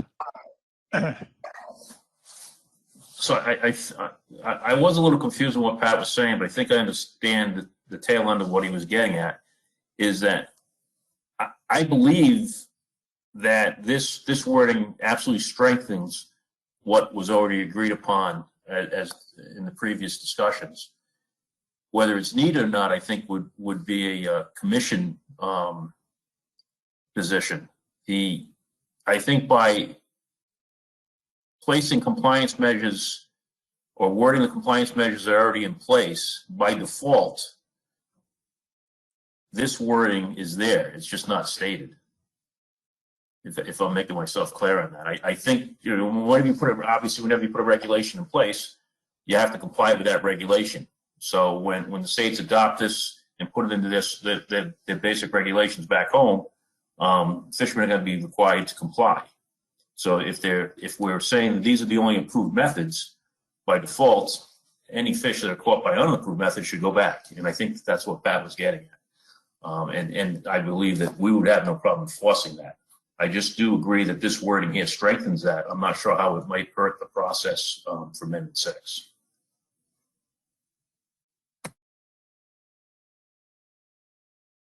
Mr. Chairman, if I may follow up.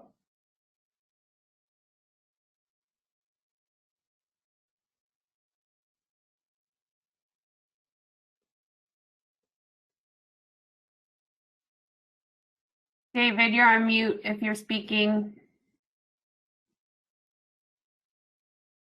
Okay, so I'm back on. Thank you, Pat. Sorry about that. I've got Bill Hyeth on the list who wants to speak. Yeah, thank you, Mr. Chair. So if I'm understanding this correctly, what Pat is saying is that the intent of this motion is implicit in the measures that have already been taken, and it's phrased as guidance. So as such, wouldn't passage of this motion simply be a clarification? I don't know who that question, I guess it's a question through you to Bob. Yeah, I actually was going to say something similar, Bill, that because of the word guidance in it and the fact, as Bob Beal related earlier in the dialogue, states always have the right to do something more restrictive. So between those two, if this is guidance, I think some of the problem that people are trying to characterize goes away. Is there anyone else that feels a compelling need to speak on this issue?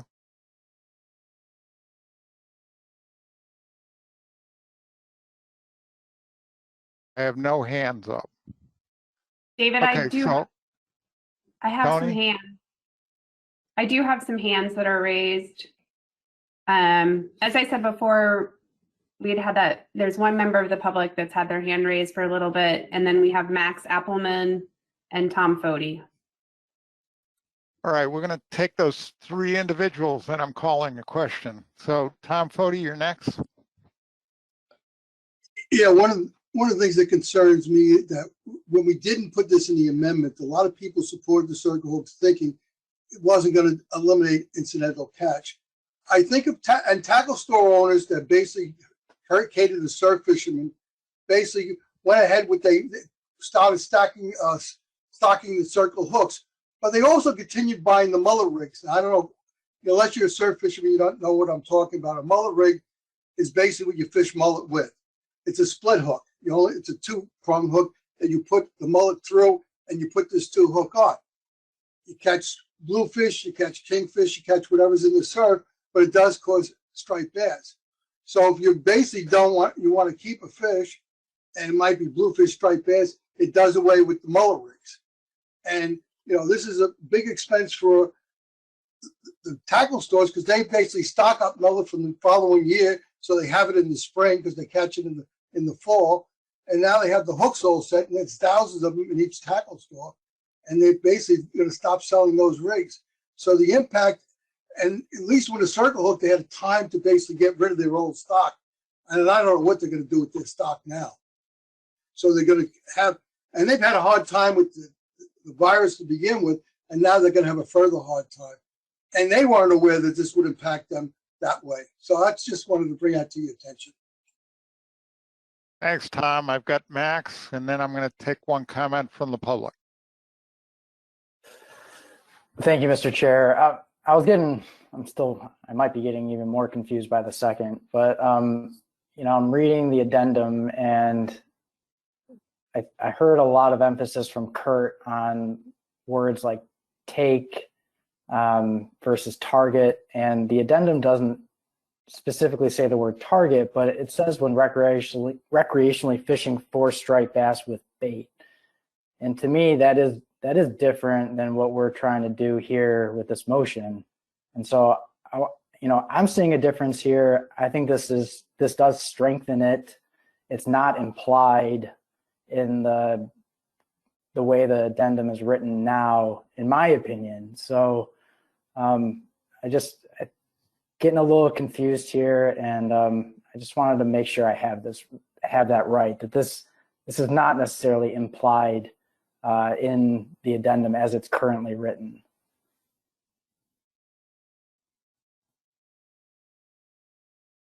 Tony, who's a member of the public that you have? Is Mike Wayne? Mike Wayne? Got the last word, Mike.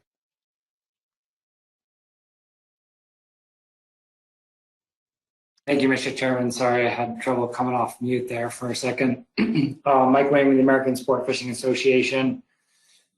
I won't echo the comments that Tom Thody just made about the tackle shops scratching their heads. I think a lot of the angling community is going to be scratching their heads about the intent here. And so I just wanted to bring up a comment that I didn't really hear amongst the board discussion, which is I'm really hopeful that the states commit to education and outreach, assuming this motion passes. I think that's going to be a really critical component of getting the angling community on board with the intent here.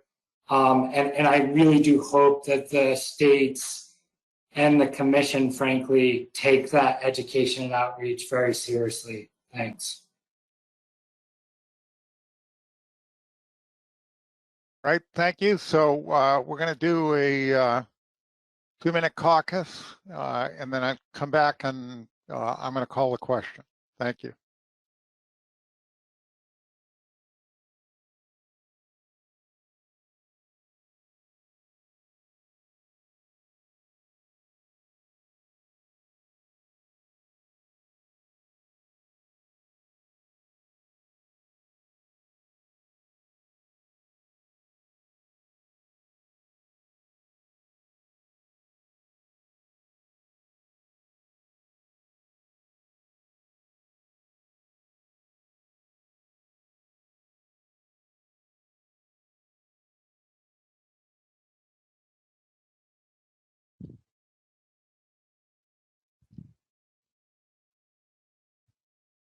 Thirty seconds.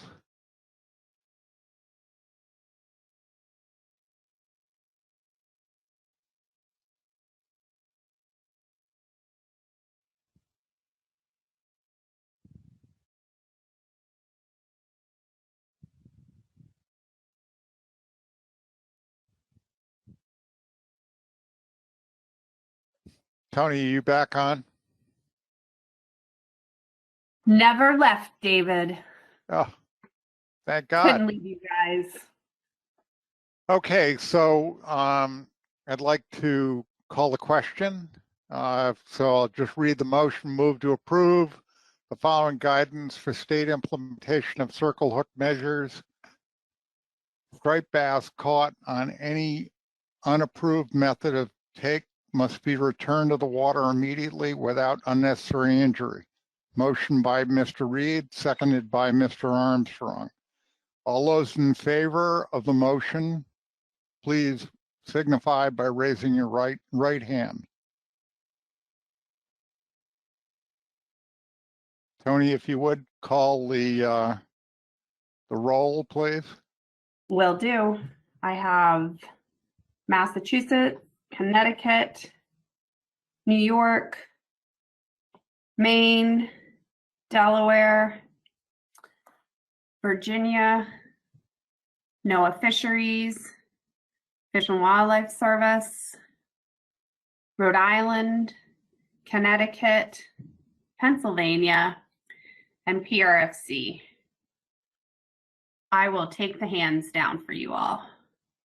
And the count, the official count? I'm sorry, a hand came in. I don't know if I said New Hampshire. All right. Mr. Chair, with New Hampshire, that would be 12 yeses.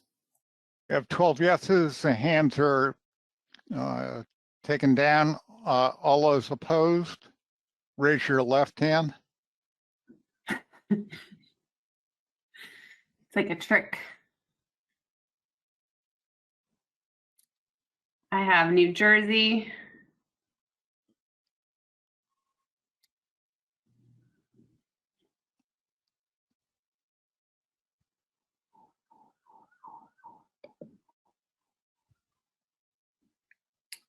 that's all I have, Mr. Chair. We have one no vote. Any abstentions?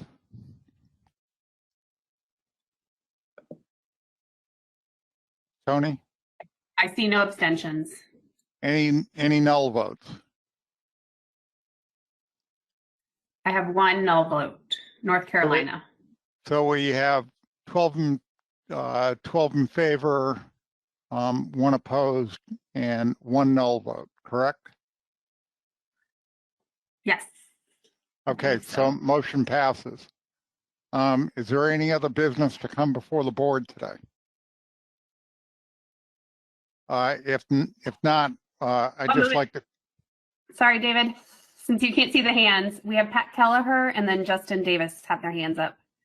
Okay, thank you. Pat Kelleher and then Dr. Davis.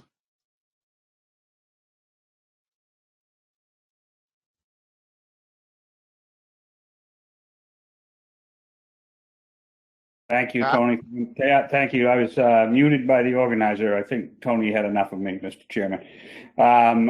So at the last Striped Bass Board meeting, we spent a lot of time discussing the study that Maine and Massachusetts were going to do regarding tube and worm. To me, this conversation today, as it pertains to circle hooks, bait, and all these definitions, would now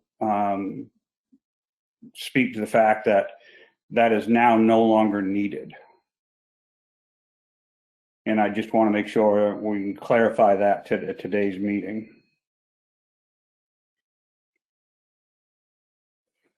David, would you like me to respond? Please.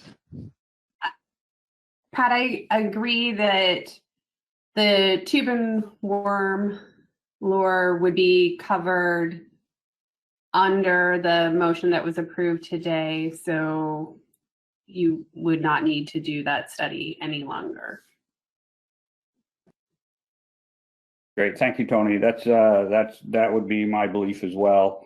Do we need to memorialize this anyway, or Mr. Chairman, or do you feel like that it can this has just been made clear in the record? Yeah, I think I'd ask the staff to make sure that point is clear in the record. That's all. I don't think we need a motion on the subject. Great, thank you, Mr. Chairman. Okay, and then Dr. Davis.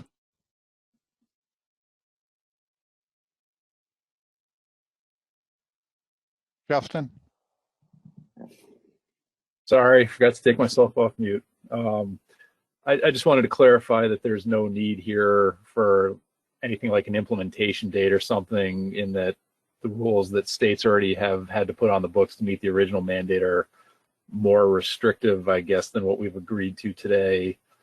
Although I wonder about this last bit with the guidance on incidental catch, because like from Connecticut's standpoint, the rules we currently have on the books would allow take of incidental catch, and so we'll have to revise our rules. So I just wonder, is there any need for an implementation date?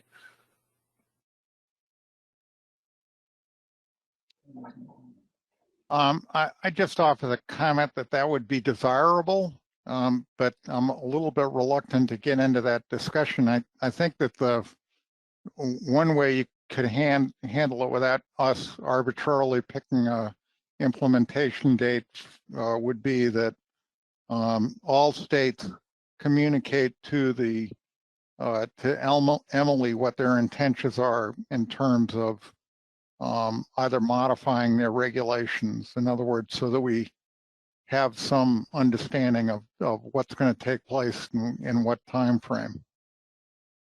That makes sense?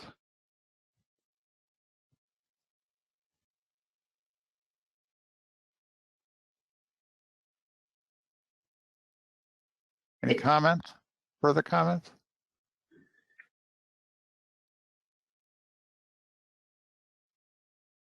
Any other business to come before the board? If not, the last thing I'd like to do is once again thank the subcommittee. David? Yep. I'm sorry, I can't get you fast enough. Richie White has his hand up. Richie White. Thank you, Mr. Chairman. I guess I didn't quite understand Pat's, what Pat just stated. This whole process began with the study. We implemented these regulations quickly to undo what we had done, or partially undo, I should say, what we had done when we first passed the circle hook mandate. And then this regulation was based on proving that tube lures do not cause increased mortality using J hooks as opposed to circle hooks. And also to prove that circle hooks could or could not be used in tube lures. So I guess I don't understand why that study has gone away all of a sudden with the passing of these last two motions. Thank you. Pat, do you want to follow up on that?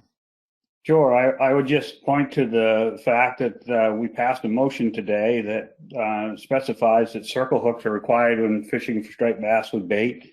Goes on to describe that bait, and it says, this shall not apply to any artificial lure with bait attached. A tube and worm is an artificial lure with bait attached. So if we've just approved that, why do we need to study it?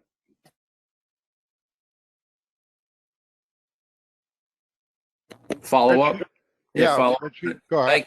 Well, we need to study it to see that there's not increased mortality. This all started with, it's fine to exempt tube lures, which now has, morphed into quite a lot more, because there's no increased mortality using J hooks and those methods compared to circle hooks. And now just by passing these, that goes away. And so now we won't know whether tube lures with J hooks creates more mortality than circle hooks. So I just because we passed this, I don't see why the study should go away. Thank you. Thanks. Thanks, Richie. I'd ask the same group of states, and I think New Hampshire was part of it, that discussed the need for studies originally, to at least caucus and talk through Richie's point, and maybe there's one state that wants to do project with their constituency without some kind of mandate. I'm just a little bit reluctant to dive into this issue at this point on the agenda. Anyone want to offer anything different on this?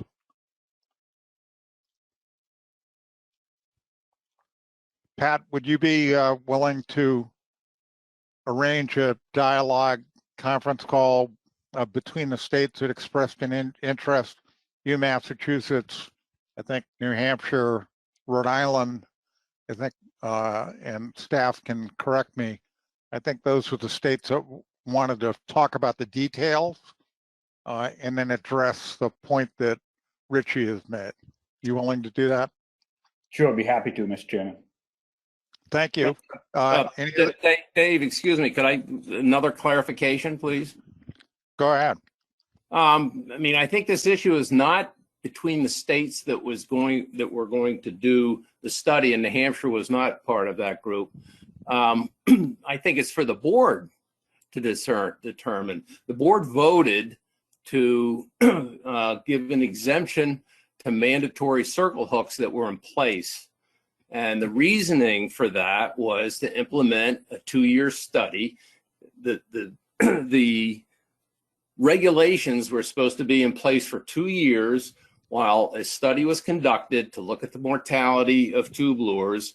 And then at the end of the 2 years, it would be analyzed whether the tube lures could continue with J hooks, or that it would have to revert to circle hooks if there was increased mortality. So it's the board. The board owns this, from the way I view this, not a couple of states that were going to do a study. I think that the board passed this with the study as part of what we passed. I think the minutes would reflect that. So anyway, that's just my take. I don't, maybe there's other commissioners, or most other commissioners, don't agree. I don't know.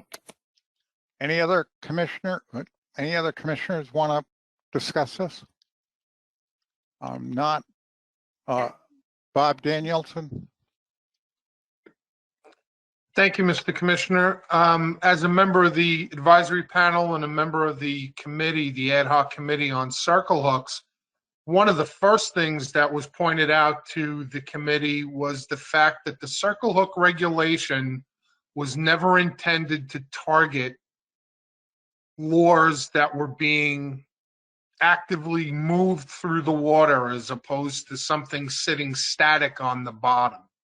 And I think based on that, I believe the second slide of Emily's presentation this afternoon stated that fact outright. And I think that's why the thought was that with the exemptions put forward by the committee, the study on the tube and worm rig was no longer necessary. I could have misinterpreted, but was my takeaway from the discussions we had at the subcommittee. Thank you, Mr. Chairman. All right, I thank you very much, Bob. Is there anyone else? I have no other hands up on this, other than the point that Richie has made. I have You have Dennis and Tom Fody, and then Ray Kane. Dennis Abbott. Yes, thank you, Mr. Chair. I'd like to hear Mike Armstrong's comments. It was my understanding that the Commonwealth was undertaking a 2-year study, regardless of whatever, before